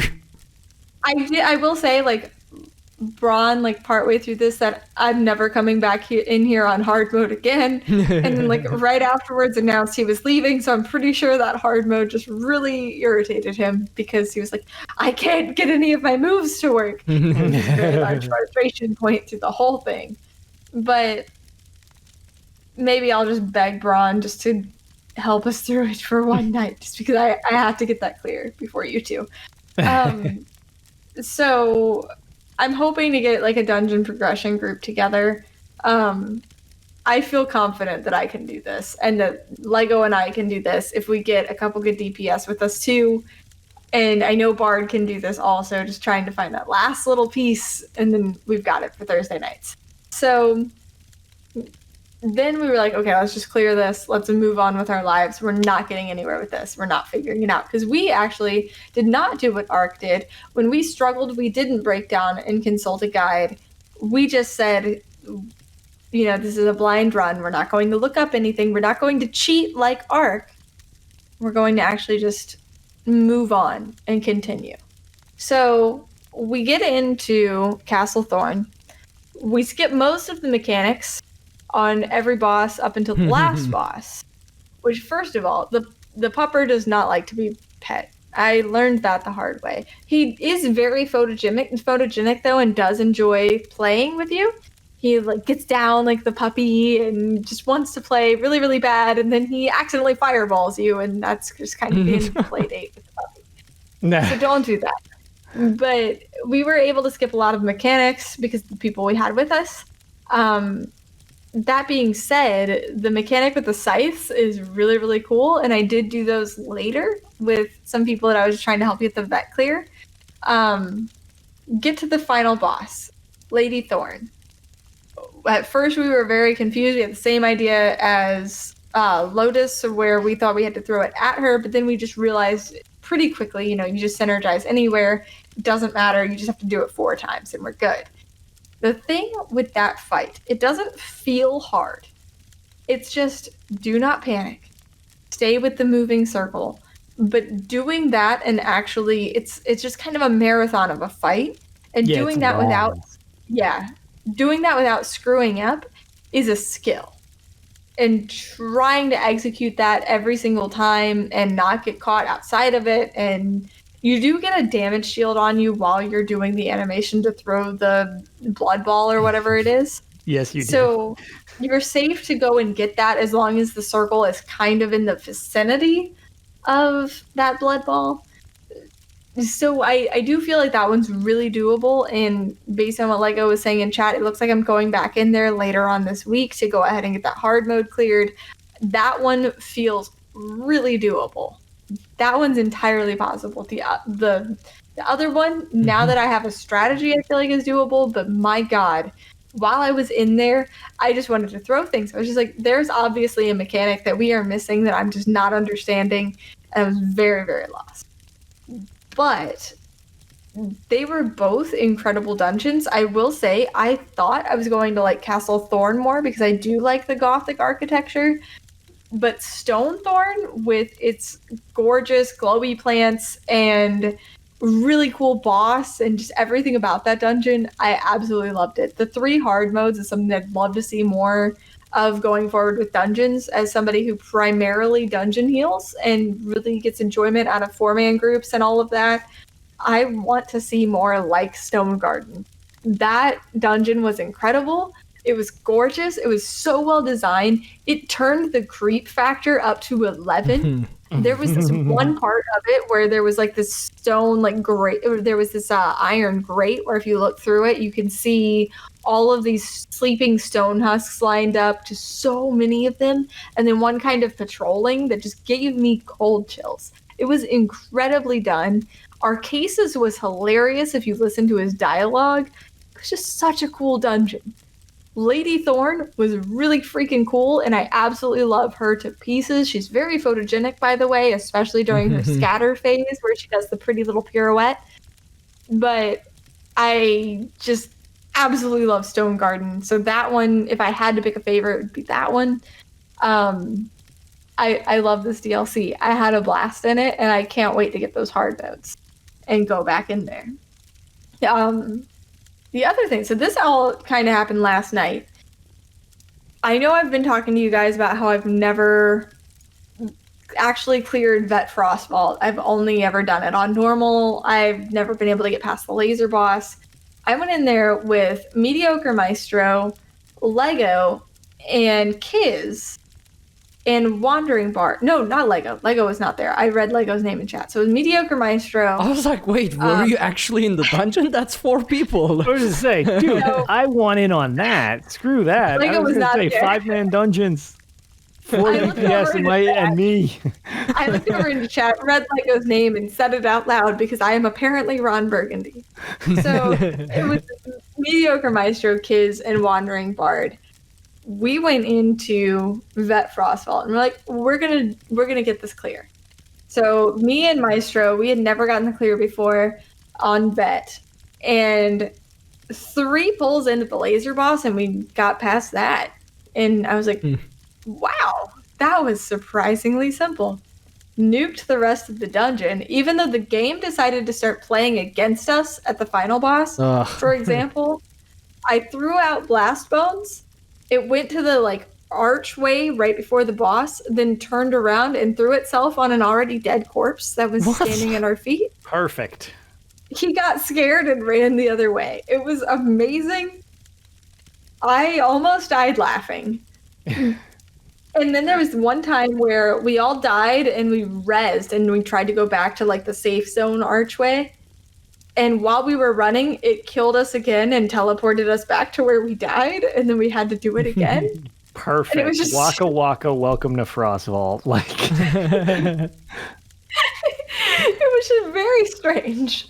So My favorite was when you got stomped out of the game. Hand squished. I was so excited to make it to the final boss that I was apparently not paying attention to what was happening underneath me when the boss was spawning in. And he does this thing where he climbs up and smacks his hands down. And I just so happened to be right under where his hand was smashing. And I just died immediately on the first pull.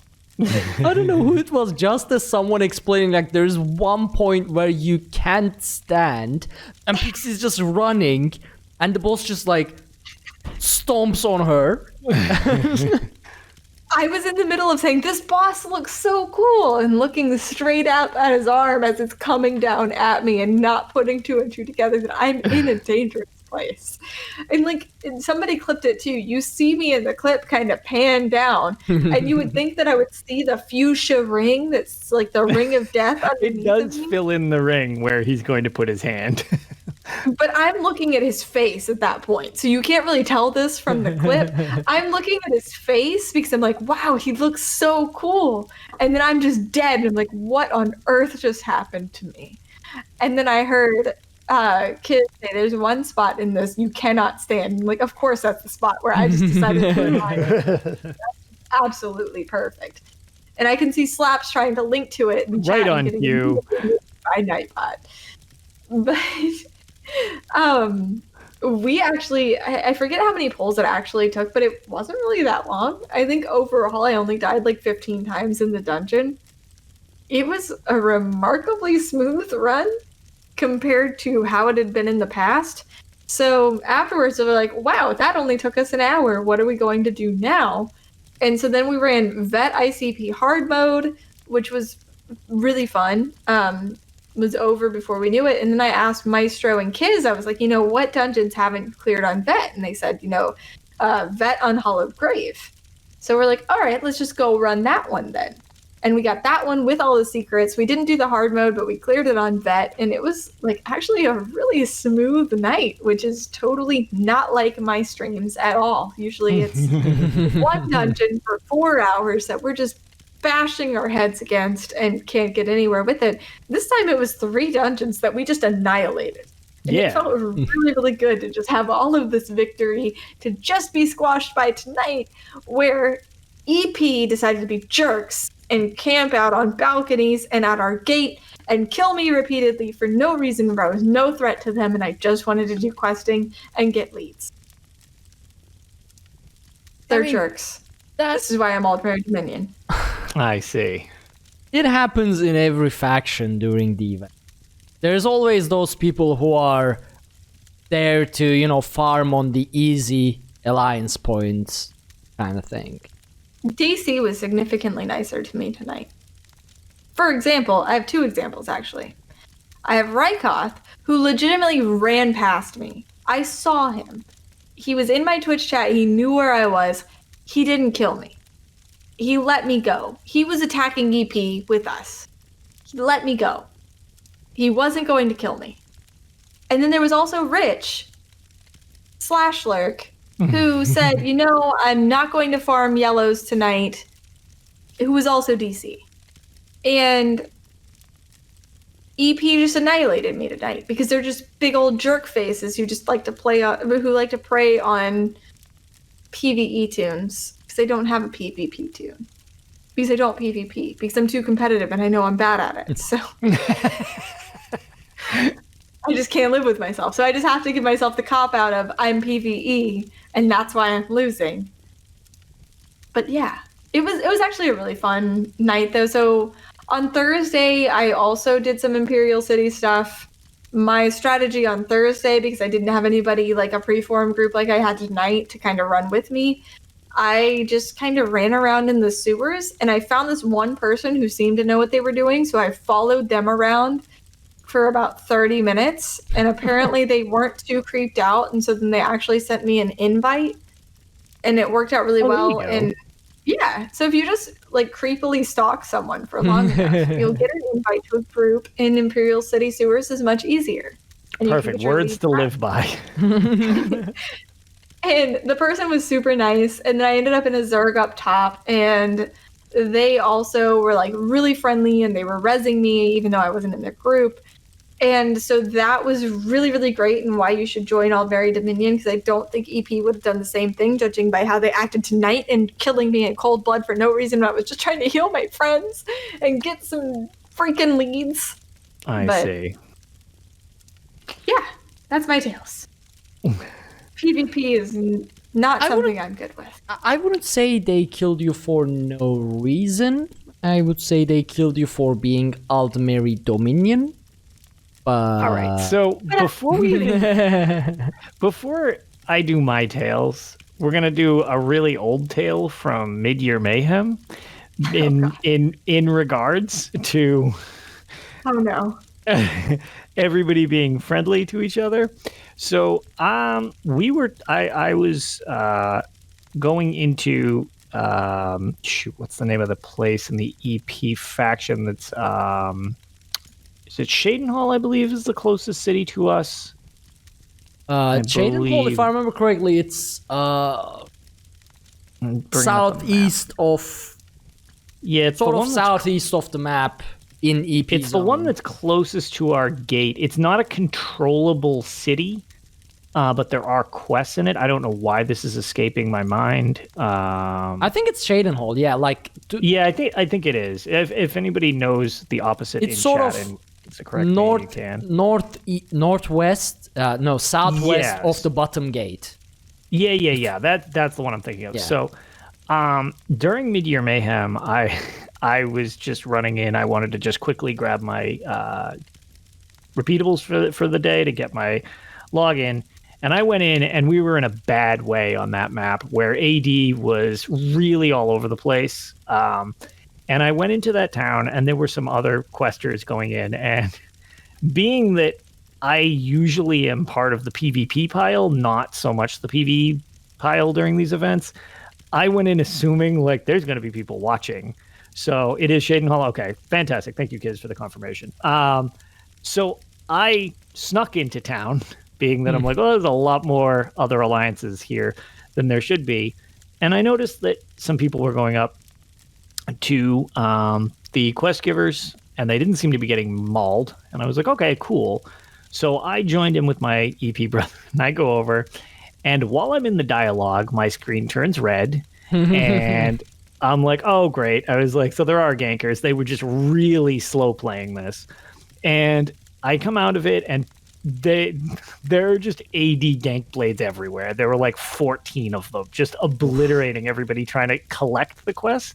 But they were waiting for people to get into quest dialogue, so they literally couldn't even defend themselves. That's mean. And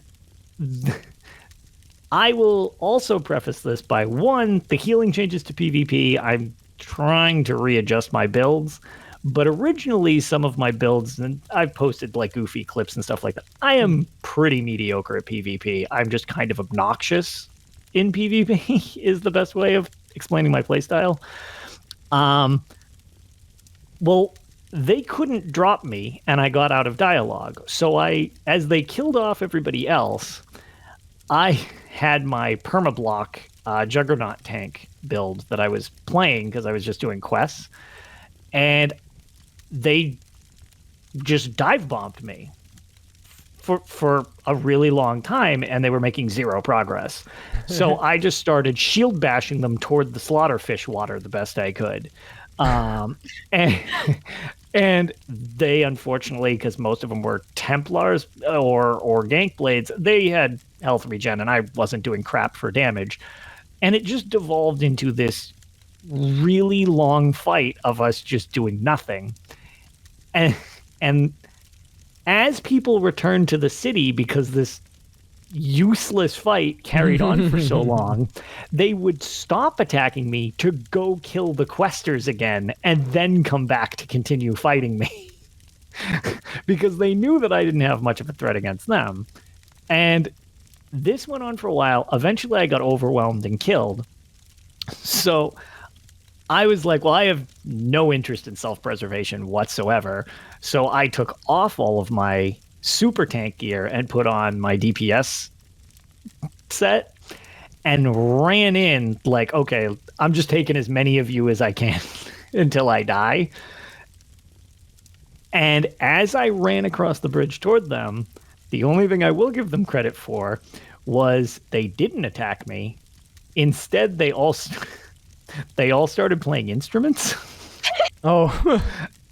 And like, as I was getting ready to dive in, I was like, and I got a PlayStation message saying, "You're a pain in the ass." And that was all it said. And they let me quest. They didn't bother me. They just ganked other people. And I was like, I don't know whether to be honored or I'm disgusted because you literally don't want to fight the only person who's fighting back against you. So I would like to just point out the fact that your alliance is also scum. Okay. I will go on the record. So Kiz in chat actually said, Queen Pixie does not approve of such actions. And he is absolutely right. I have gone on the record saying, if you are attacking people who are obviously PvE people, who are just there for their tickets to get in and get out, that's not nice of you. And you should not be doing it. Especially if you're going to wait for people to get into quest dialogue. Like, come on. That is the lowest of the low. But like, there's actually this... I don't remember if it's AD or DC, guys. Like that tonight when I was streaming. There's like 35 level or something. My build is for non-champion point because that's what battlegrounds are. So I went to the no champion point Imperial City. When I saw he was like level 30 something, I sheated my weapons and I waited. I thought, okay, well, he's questing. He started attacking me. I'm obviously not taking any damage because my entire build is like pure tank. I was like, maybe he was trying to aim at something else and instead attacked me. I waited. No, he's attacking me. I waited. Attacking me. I used silver shards, pulled him, hit him a couple times, and his health dropped to 20%. I was like, I stopped again. He returned and attacked me again. And eventually I killed him. I am still so confused. I gave him every chance not to do it. Sometimes I don't understand. Like, Again, the only reason, because you can't whisper people in other alliances, so that's why I love the extra level of dedication on PC or on PS4, when you have to send a specific PlayStation message if you want to talk to somebody in the other alliance. So you need to notice their name, remember their name, go into your PlayStation dashboard, type said name, type out your message, and then commit to sending that. That is a lot of steps as opposed to click whisper. So I always appreciate when I get either hate mail, or in that case, it wasn't even hate mail. It was kind of like what Kiz said. He's like, I assume it just wasn't worth the effort. So I mean, I appreciated the kind of nod in a stalemate, because it's like, dude, I wasn't going to kill any of you guys. Like, even if it was a 1v1, I wasn't going to kill any of you guys. I was built for no damage and all durability. But it was just kind of funny that I'm like, huh. So I was proud to reach a level of annoyance so far that they're like, all right, F this. We're going to like mess up some of these people who aren't going to fight back and just be annoying for an extremely long period of time. But yes, all alliances are bad. For me, like the most frustrating, like there were the EP that were camping like up in these up on this balcony who were sniping at this door, but at least I could get past them. The issue was whenever I came out of my alliance base to a huge like amount of actually I think it was only like a couple of them, but that was enough to kill me. So I opened the door to try to we wanted to go farm Molag Bal. Open the door right out of my alliance base. There's 2 or 3 EP waiting there just to immediately kill me. Yeah, and it's very common in Imperial City, yeah.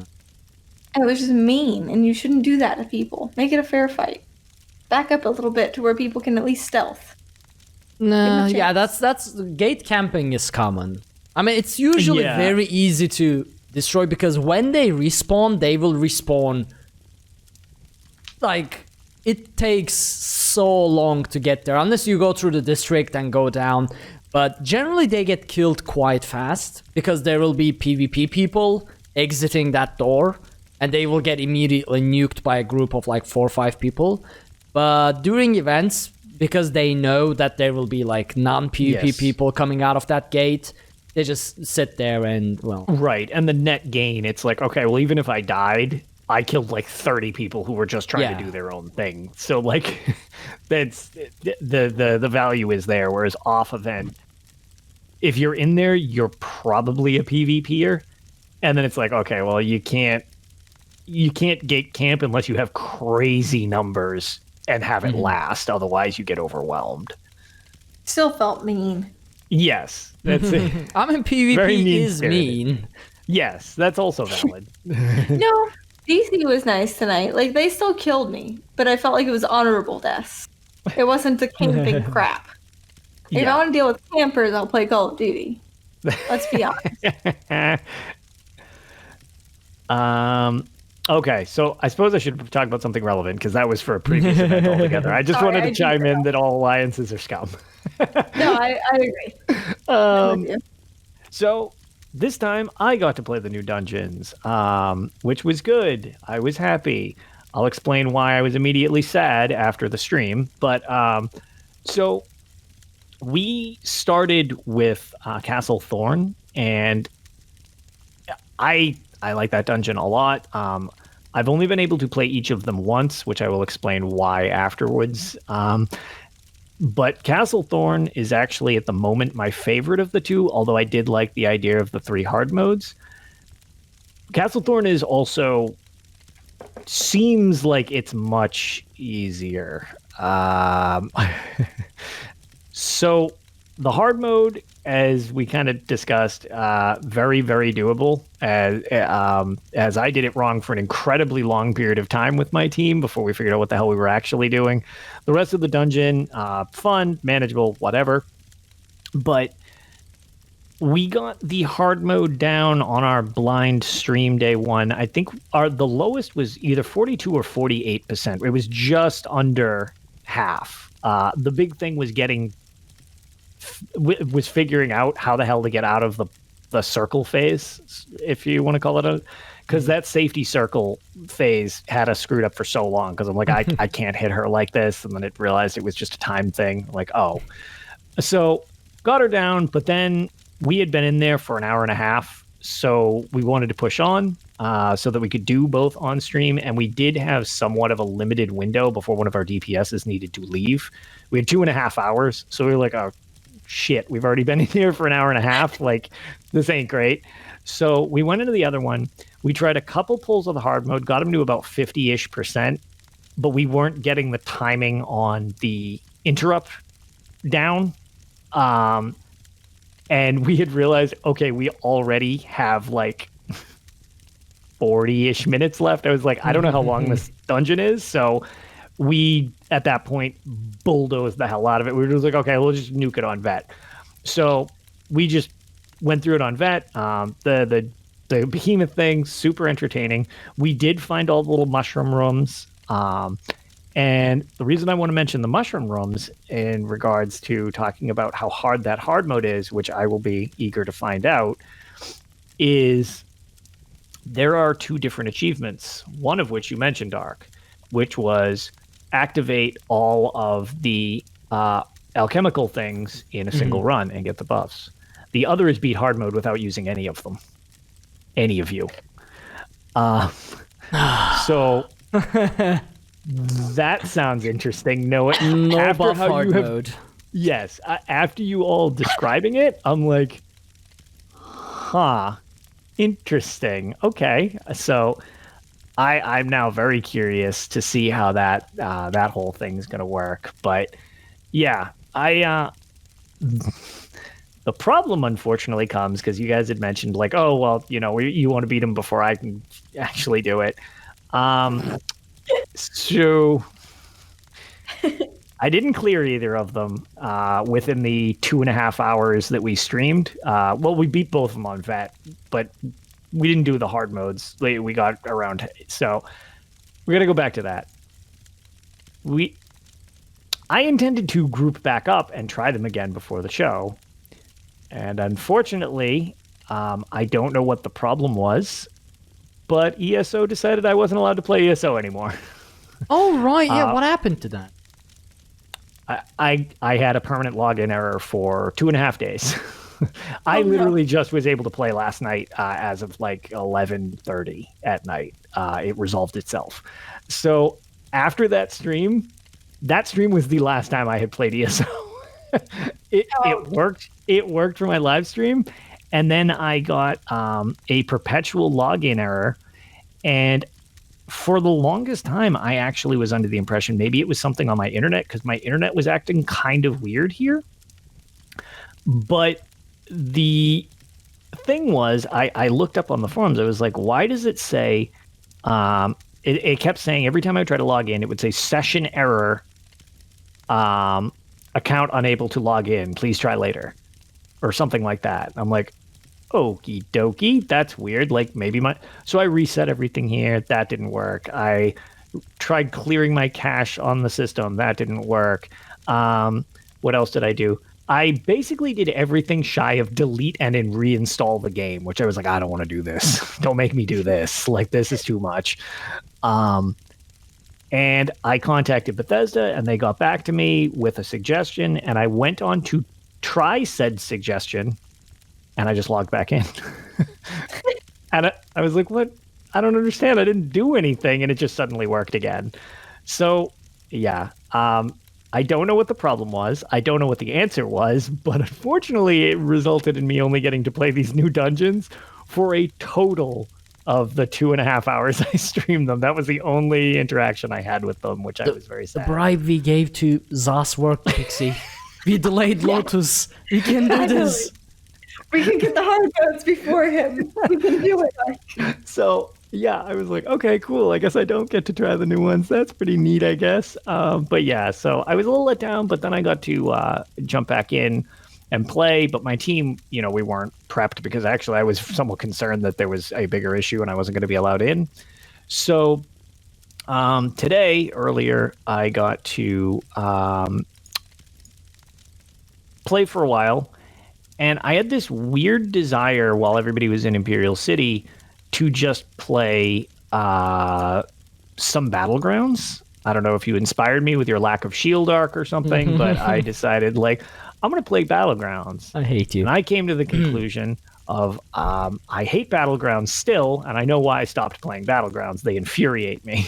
Yes, I 100% agree, except when I'm on my Warden. My Warden is sort of okay, but I need my shield. I don't even know. So it's a mixed bag. It's frustrating when I suck, obviously, because I'm getting murdered. But I notice I don't swear less when I'm winning either. I had a game where everybody was bad, like just all of us. And it was probably a mix of bad and like new, because there was nobody at max CP besides like me in this one battleground. And it was like, I'm 167, I'm 214. Now, granted, it's CP removed, so you're not getting the CP buff, but that does give you a level of how much has the person played. And I'm like, well, this seems weird. So everybody in a game of Capture the Relic, instead of going for each other's relics, pig piles into the middle of the map, and it just turns into a murder blender, and nobody's doing any of the objectives. And I'm like, nope, they're respawning right to the middle and die. Respawn, middle and die. Respawn. And it's not just my team being like, oh god, like, oh crap, teammates like that. Like, that's not the case. It's everybody in the whole match. Everybody just middle of the thing. So I was like, all right, well, since nobody's going to do the objective, I went and captured all 5 relics and won the match, because literally nobody knew that it was Capture the Relic. Uncontested, I walked in, I grabbed it, no combat, walked back, dropped it off, went over, grabbed the same team. I just farmed the green team. I didn't even try for purple side. I just went to green flag back and forth 5 times. And you'd think, oh, look, he got a hat trick. He must be really happy. The whole time, I was yelling at my teammates for being stupid, for not helping. So I didn't feel good about myself either. But yeah, I've been playing a lot of that, trying out different builds. Because the healing thing, kind of like you had mentioned, it is all burst damage, no healing anymore. It is... It is weird. So I've been goofing around with just like, what can I do for burst damage? So I've been trying a couple different just offensive sets, which have resulted in me almost having my bloodletter now. So I've almost got 1,000 Battlegrounds kills from like, which normally I don't produce that many, but I've had several like 15, 20 kill games in stuff, which is not usually what I do. Mixed results on durability because I can't heal, but yeah. So I did a decent amount of that today. I'm not really sure why, but yeah. So that was my really only time that I spent with the ESO that I was able to log in and play. Only other shout out, which actually I don't have the shirt on either. I got that. Apparently the loot crate thing isn't over. So I actually thought that ended. I thought it was 4 crates and that was like the thing. And I only signed up for loot crate once they went bankrupt and a new company bought them, based on the theory that I was like, well, the new company's going to want to overproduce to get revenue back. And I got my 2 crates, and then suddenly like on Friday, I came home from work and there's a loot crate just sitting in front of my door. I was like, what? Wait, isn't that over? But yeah, it came with like a t-shirt. There's a dragon priest. Ooh, that's statue. A nice one. Yeah, it's kind of like neat. Yeah, it's really, really weighty. I feel like you could probably kill an intruder with that if you catch him in the temple. It's strangely heavy. What else was there? There's an amulet of Talos. Like I said, there's a t-shirt. Oh, here's the other thing. Hold on, I'll lean back. This is only for video people. I'll, of course, explain it to the audio people, much to, I assume, their chagrin. Do not rip your headphones. I mean, that would have been kind of fun to watch. To be fair, I almost committed to ripping the headphones out of my head. That would have made me find where this part is and edit the audio, because that was surely going to make a loud noise. Oh yeah, and then it'd be the amount of me screaming in the background from tearing my earlobe open. So this thing's pretty cool, as it is a Greymoor, like hand towel, I guess you'd call it. It's really, I love this. Yeah, it's really comfortable, and it's great for cleaning off your screen when you swear at it and spit because you were playing too many Battlegrounds. So it really it came at the perfect time. Or Stone Garden hard mode. Yeah, or these inevitable hard modes that sound like it's really, really going to be miserable. But yeah, so that arrived. I guess I'll say again, I think they're done, but I don't know. But apparently they're just going to keep showing up. I suppose. I don't know. Kind of weird. And then the only other thing that I will say that I managed to do, as we skimmed over it last time just because we had Finn, but since the last time I had played Arena, I have tackled. There was a live stream, I guess it would be 2 weeks ago now, where I went to Somerset, which, weird bit of trivia I learned, is Somerset is not spelt the same as it used to be. It's of course not. No, it's not, because nothing in Arena is the same. So Somerset, if you look at it, I don't know, with the giant collector's editions we have, where it's summer and set, as in like the setting of summer. Well, instead, I'll use this to zoom in for everybody. It is in fact Somerset. What? No. Incorrect. Canon lore. It is Somerset. Nope. Wow. Okay. Our whole lives have been a lie. The best part is, I made a big deal of being so excited about having this map. This has been staring at me. Same thing with on the title screen. It's spelled all over there. Like, it's just, I forget who brought it up, said, wait, why'd they spell it wrong? And I was like, no, they can't spell it wrong in the first one. That's not how that works. Like, Lamias don't exist. They are clearly Medusas. There are no Argonians. There are lizard mans. Like, these are canon facts to the series. Somerset. Oh my god. Somerset. So on that note, I needed to go to the Somerset Isle. And not Isles, it's Isle, singular. There's only one of them. So I went there, and the first place that I go to is... I'm glad that this is ruining a lot of people's lives. And I want to quickly mention one thing. It's not like Arena takes place in, the Merethic era and the name has changed. Arena takes place in Third Era under Uriel Septim IV.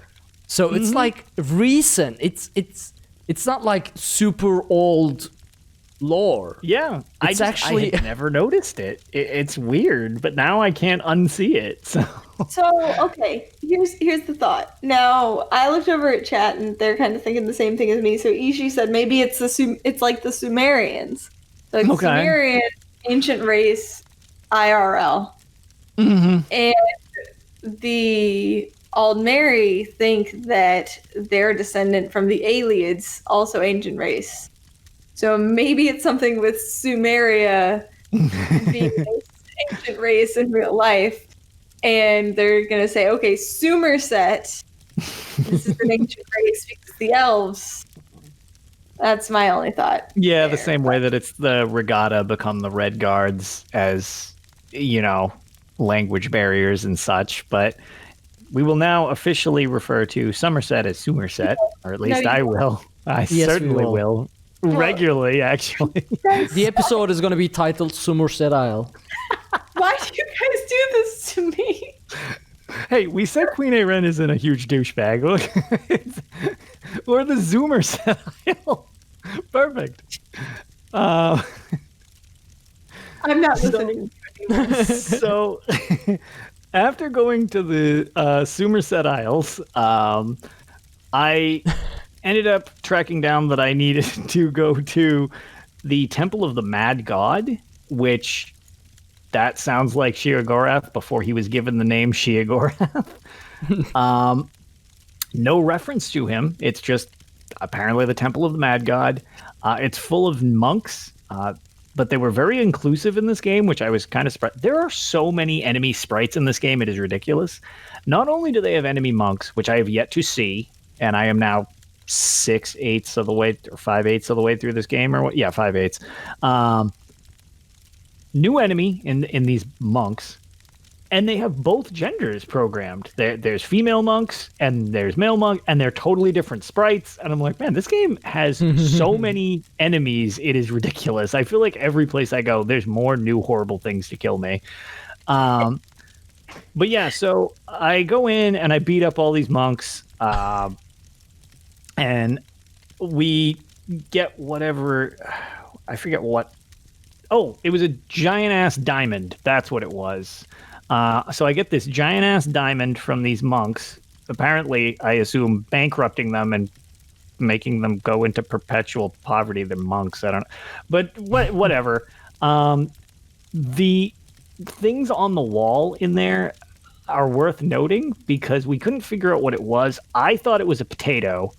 However, chat determined that it actually isn't 3 potatoes, but it could be 3 faces, just with really, really heavy pixels, which would make more sense than my potato theory, because Sheogorath, the Mad God, has his Wabbajack has the multi faces, and the same thing with the entrance to the Shivering Isles. It's those like weird face things. So I'm actually wondering if that was like the basis of it. Yes, I can get a screenshot of it. I thought you were gonna say, them being not potatoes makes more sense because Sheogorath, the Mad God, is in fact not a potato. No, you can't. There's no definitive proof he is not a potato. I mean, if he is gonna be something, he's gonna be a cheese wheel. A wheel of cheese. Yeah, that's valid. Yeah, but so once we killed the potato monks, and I went back and gave the big ass diamond to, I believe it was the Mages Guild. They were the ones that I gave it to. They were like, okay, cool, that's really great. Thanks for the diamond. Now you have to go to the Crystal Tower, which I thought was kind of strange because I'm like, wow, that's a pretty big landmark we're just going to casually go to. So we're just hitting all of the landmarks. So I went to the Crystal Tower, which was a tower because normally you always have to find the blue point on the map in order to go down to the next level. Mm-hmm. You actually enter through the blue part and now have to find the green part, which I was like, oh, okay. So they actually at least put the thought into I'm going up as opposed to down because that's directionally. I was like, okay, so that's a nice attention to detail. And you go in and it looks kind of like just, okay, here's a weird looking just magic area.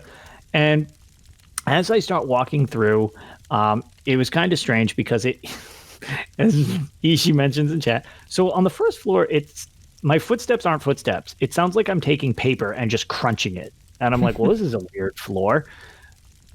But I choose the correct direction kind of just by chance and go up. Sorry, spoilers.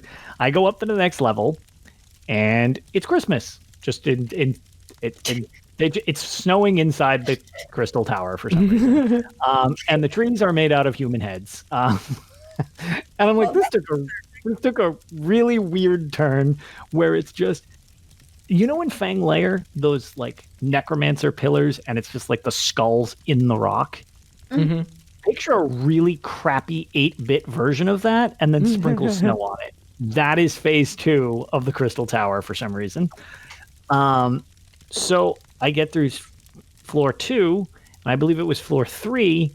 Now we're in a dungeon, just like dank crypts, looks like Celine's web. It's just like dungeon level. I'm like, okay, so we are all over the place. Like, I don't know what's going on. Yeah, the other sound effect, as opposed to it also kind of sounded like the fart floor when you were walking on that for some reason. Wait, because what's the fart floor? What's the floor? So whatever reason, your footsteps are different on the different terrains. Snow, weird crunchy stuff. And for some reason, when you're walking on this level, it just sounds like like constantly. And I'm like, what kind of sound effects is this for walking? Like, I don't know what this has to do with anything. I want a Monty Python, the Quest for the Holy Grail type movie about this entire thing, titled The Potato Monks and the Quest for the Big S Diamond.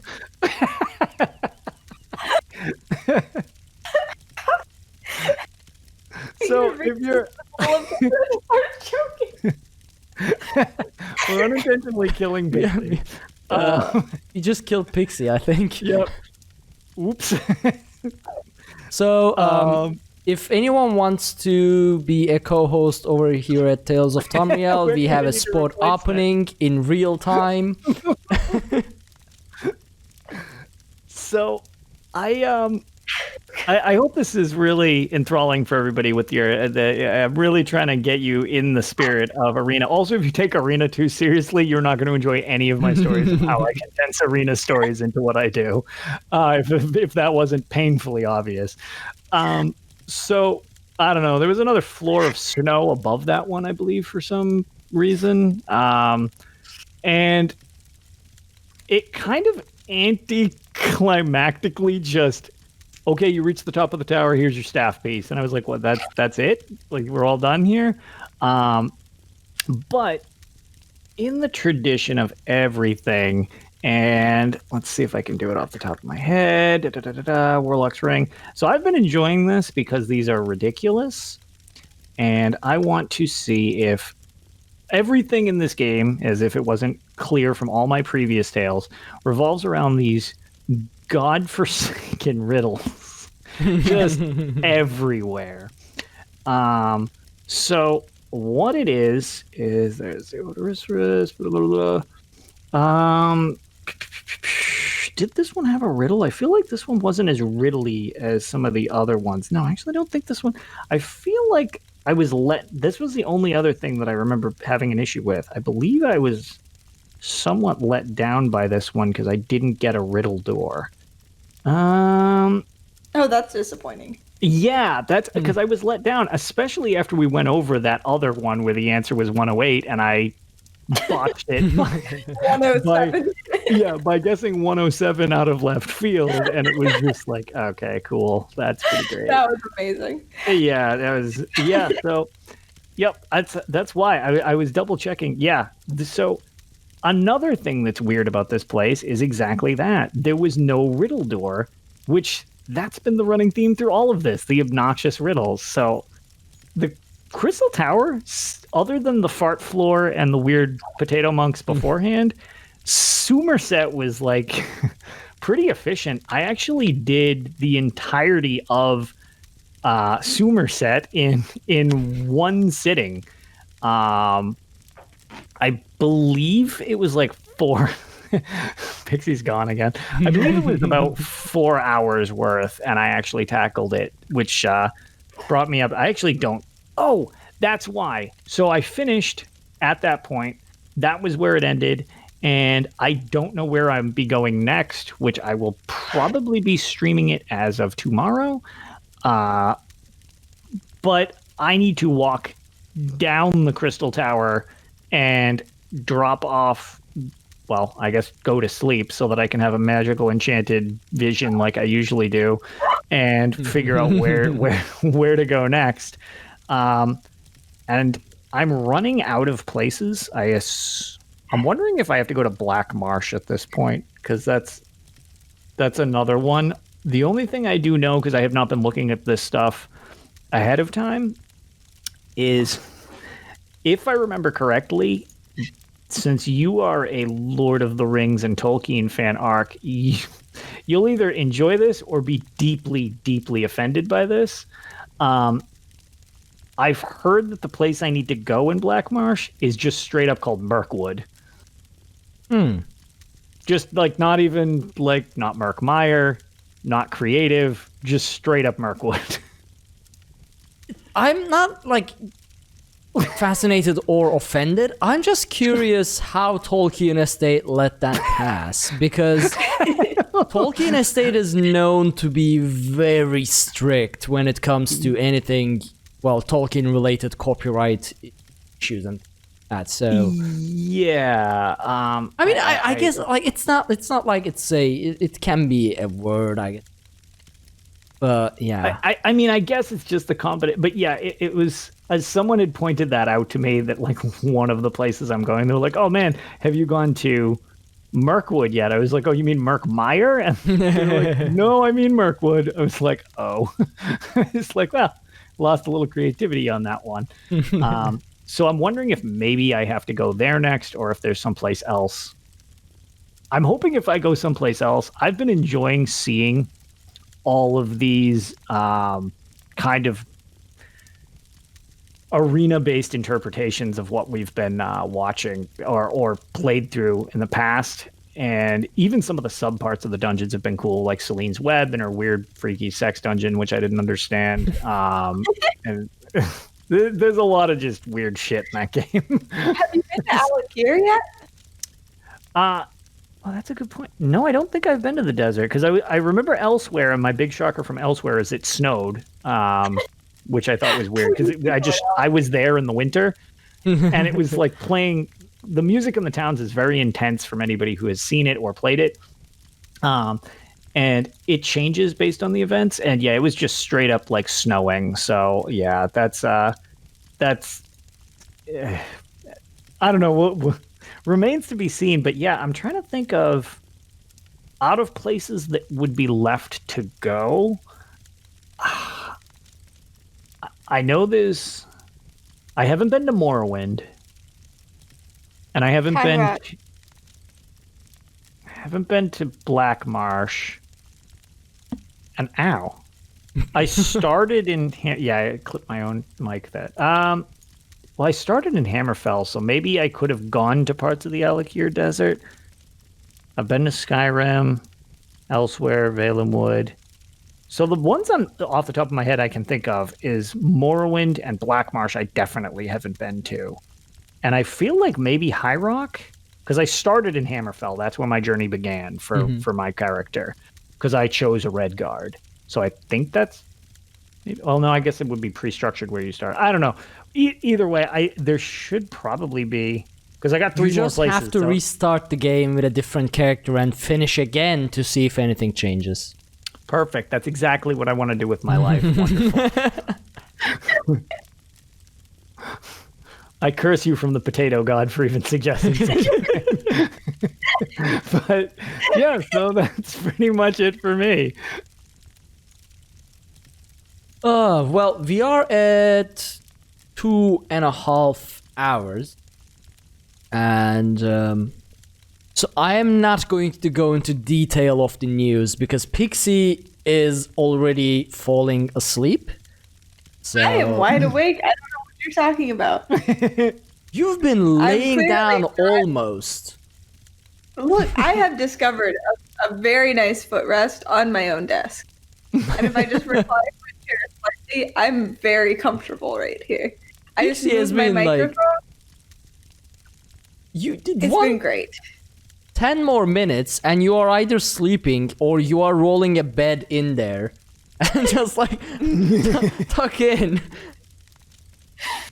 I'm very cold. That's the only thing keeping me awake at this point. I keep like zipping up my jacket. And just, like, I wish I was cold. It's still not cold here. It's actually quite comfortable where I am. I just have obnoxious AC because my son sweats in his sleep. And also we have to use the sound to like drown out my talking because I'm like right across the hallway. So it's very cold in here. And if I had a blanket, I might be napping. All right, then we are gonna wrap it up shortly. So this was totally very efficient. We got two main news. At the moment, the Imperial City celebration event is happening. It actually started on September 3rd, and it's gonna run until September 15. So by the time this episode releases, I assume I'm not gonna be able to release it tomorrow because we have the D&D session with Ophelia Noir Ninja, Dawn and Kay. So it's gonna be 7th. Yeah, but you'll still have about a week at the release of this episode.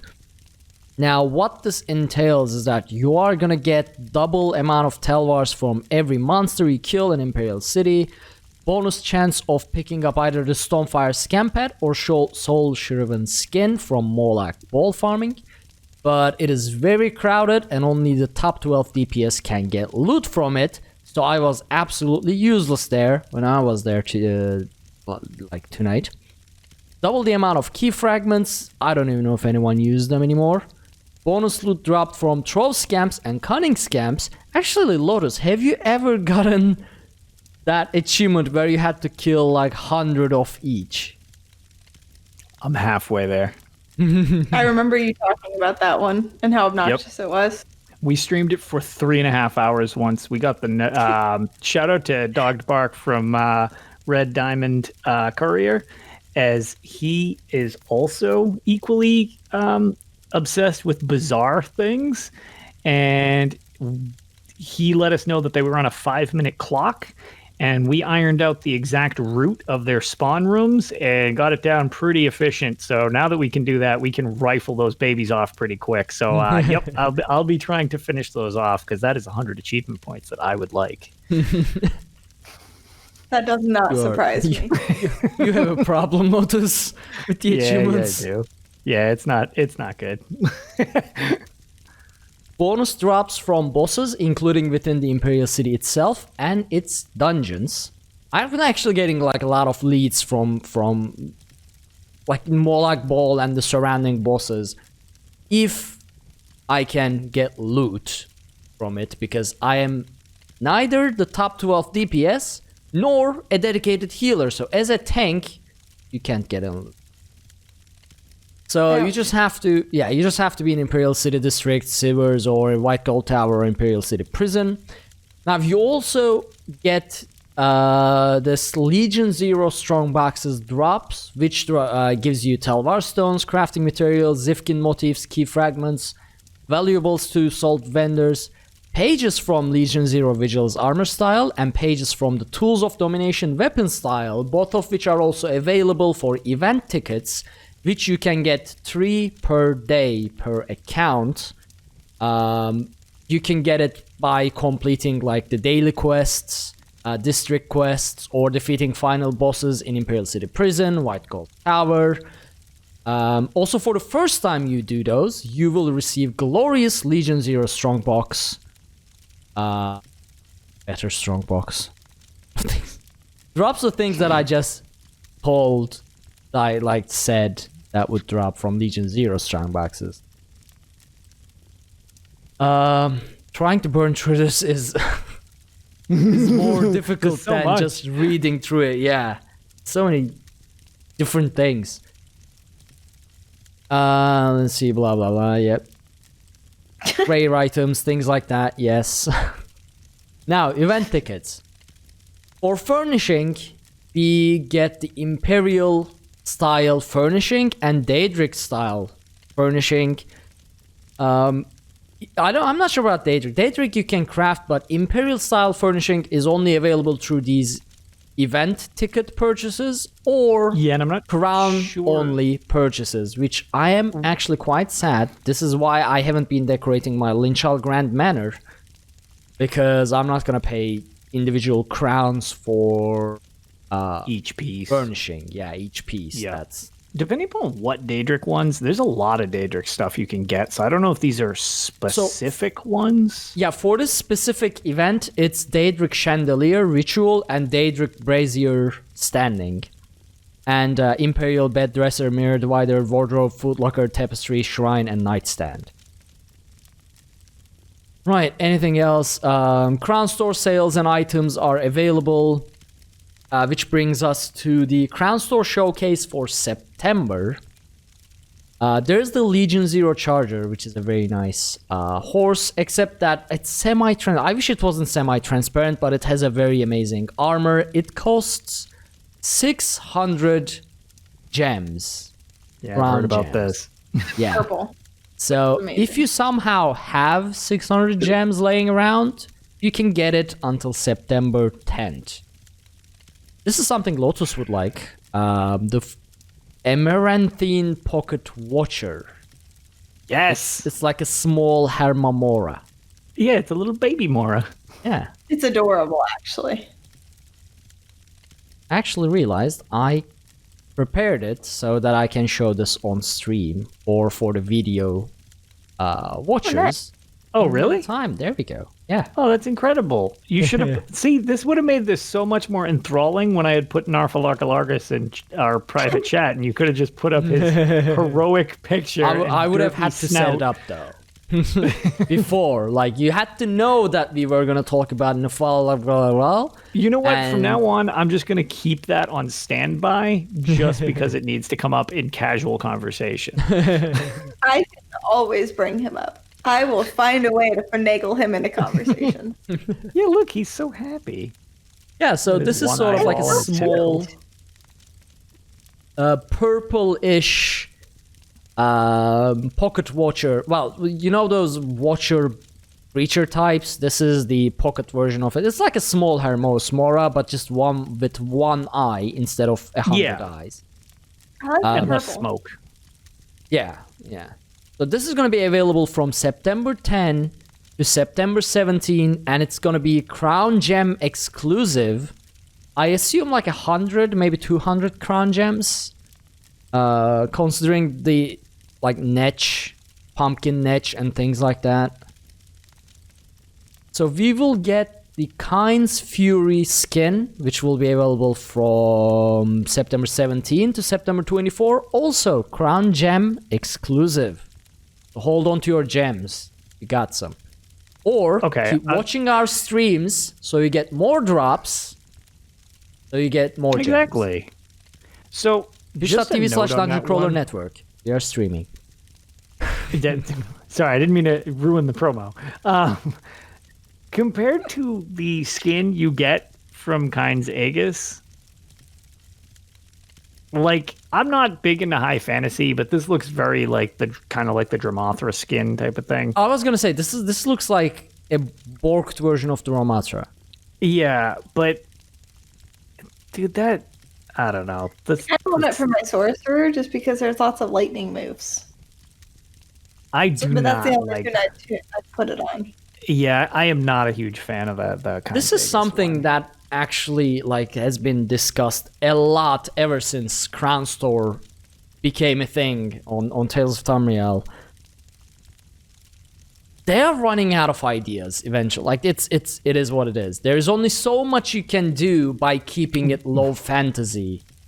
Right. And like the more they came up with stuff, the flashier it becomes, the more weird it becomes, and yeah.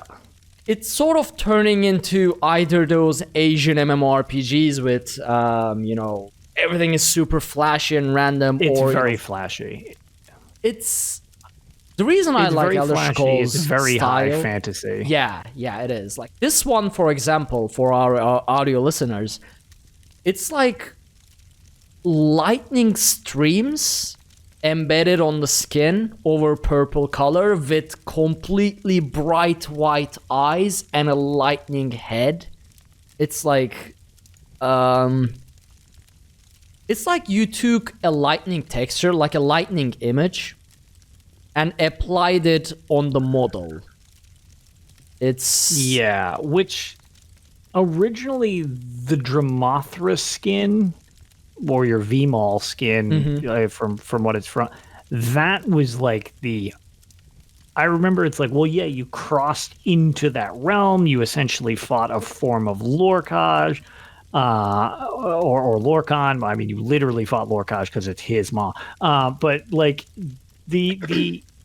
that was like, to me, like, oh, you're all scarred from the dreamscape like thing with the bells and everything like that. Like, that was basically as high fantasy as I expected. Yeah. And that by default does not look very high fantasy at all. That's actually pretty tame in the grand scheme of things. Yeah.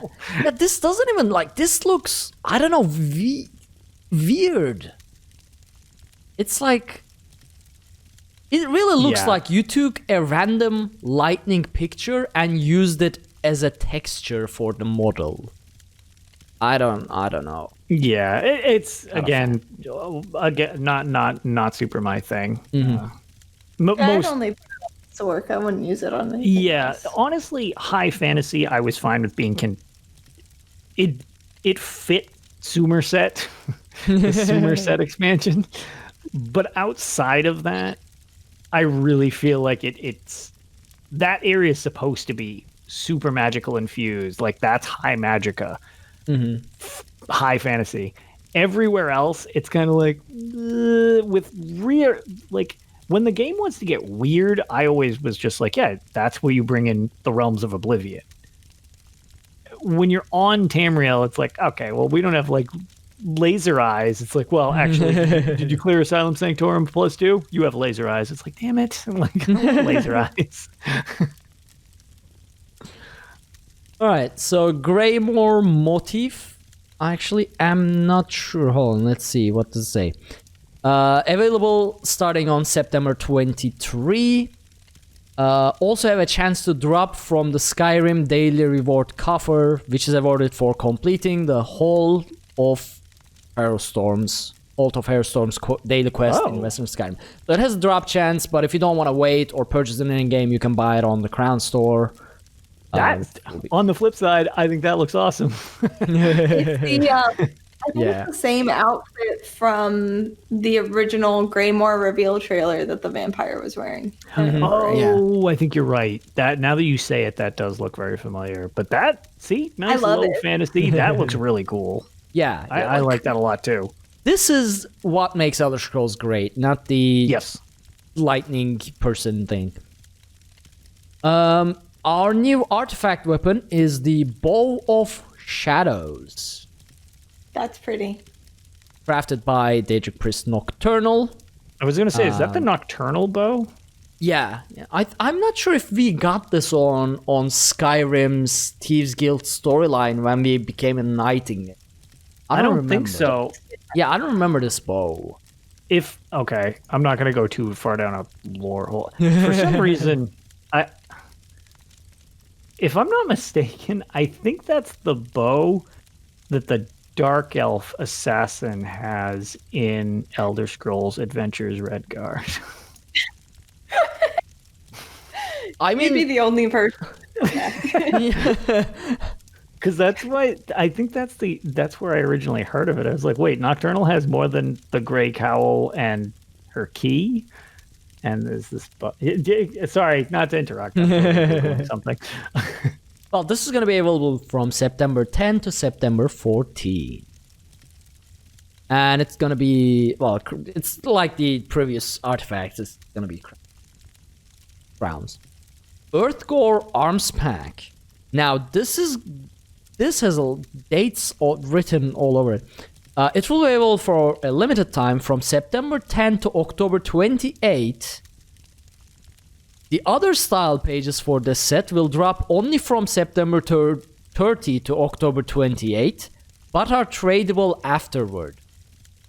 The Earthgore Mask style page has a chance to drop from the last boss in Veteran Bloodroot Forge. The Earthgore Shoulder style page can be obtained after the player has completed Veteran Bloodroot Forge by either purchasing it for 50 Undaunted keys from Urlak Chiefbane, or as a chance from the mystery coffer for 1 Undaunted key. There's that. Let's see. We are getting costumes. The Imperial Battle Mage pack is returning. Imperial Officer pack is returning. You can actually come up with these in the outfit style page. These are like Imperial style, different grades of Imperial style combinations. So there's also that. Dark Shaman is, yeah?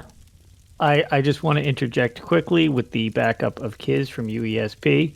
The Bow of Shadows has been in 2 games. It was seen as an item in Elder Scrolls 3 Morrowind, and Dram wielding the Bow of Shadows from Elder Scrolls Redguard. Booyah! Wow.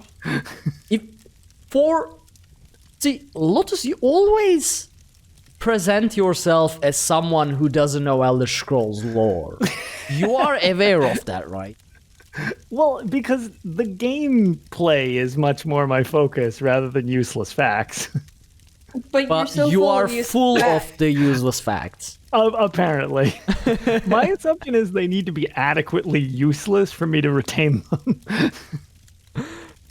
Well, there's a good, adequately useless fact. That one's, yeah. That's, that one's about as... wow. I Like, actually isn't can't that believe I the remember- bow from that one dark dude from Yeah, that like dark that elf one who was game? shooting me. Yeah.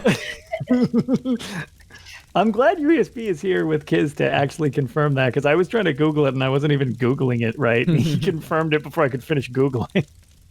Gorus, the Maggot King, the Maggot King, is the wielder in Morrowind, according to Oh, okay. I'm going back to the whole switch the G's to J's thing, apparently. Whether you intend to or not. Joris, the Magic King, sounds so much nicer than Gorus, the Maggot King, so... So DLC-wise, Stonethorn DLC, you can now purchase it, obviously. Stonethorn Collector's Bundle, which comes with a Dorzog, a pet, the DLC itself. Let's see what else we have. We have Imperial City Collector's Bundle, because the Imperial City, celebration week. It'll be available from September 10 to September 15. It will come with the Soul-Shriven horse, which is actually, I really love this horse. The effect on it. And I also love black on teal designs. So this horse sort of does that. It comes with Soul-Shriven skin, a Daedrat pet, and the Imperial City DLC itself. Imperial City DLC, by the way, it's a good note. Imperial City DLC is free in the Crownstore, apparently. I did not know that because I already had it from God knows when. Event tickets, because there's an event going on. Furniture, Moloch Ball, Furnishing Bundle, available from September 10 to September 14. Now, this house, I didn't know was coming at all. It is the Stillwater's Retreat. It's been available since September 1. It is, I think, if I remember correctly, it's like 7,000 crowns.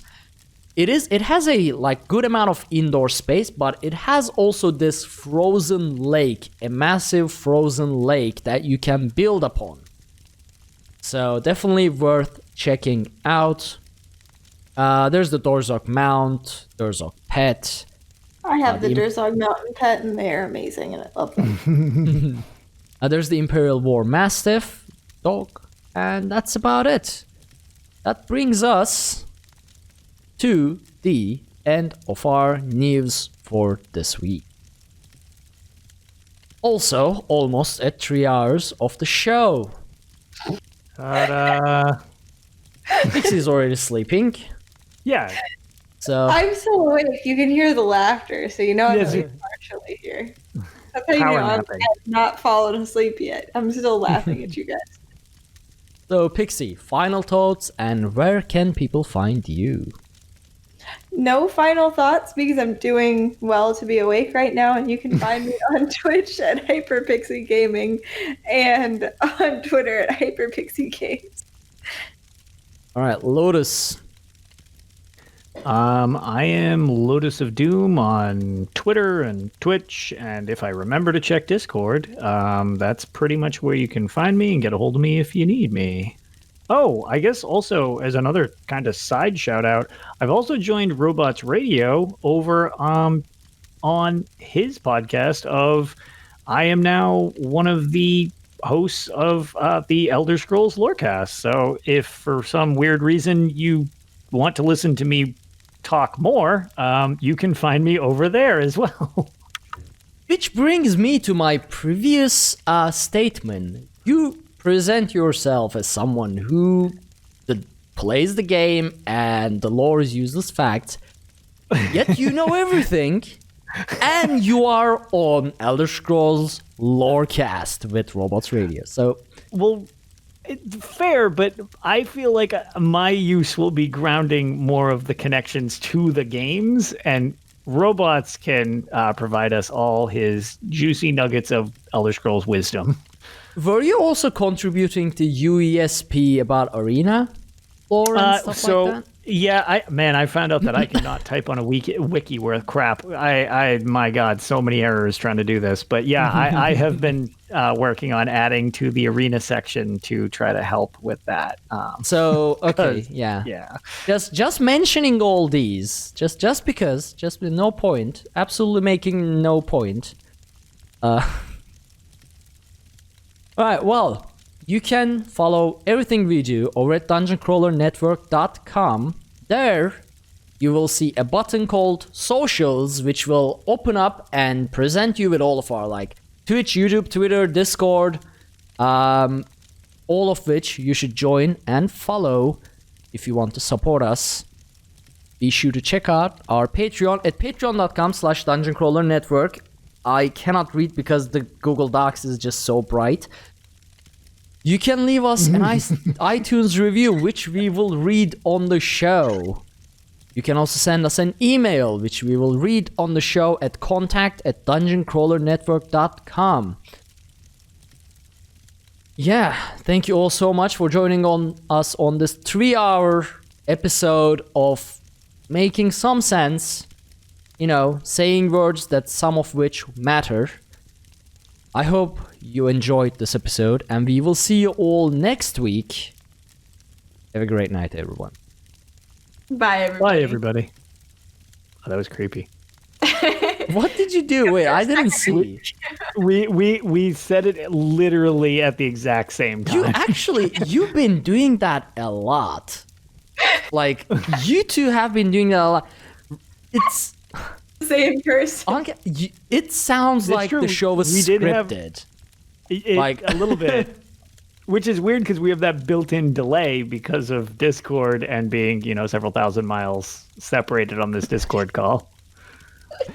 We said goodbye already. Actually, goodbye. Bye, everyone. We will see you next week.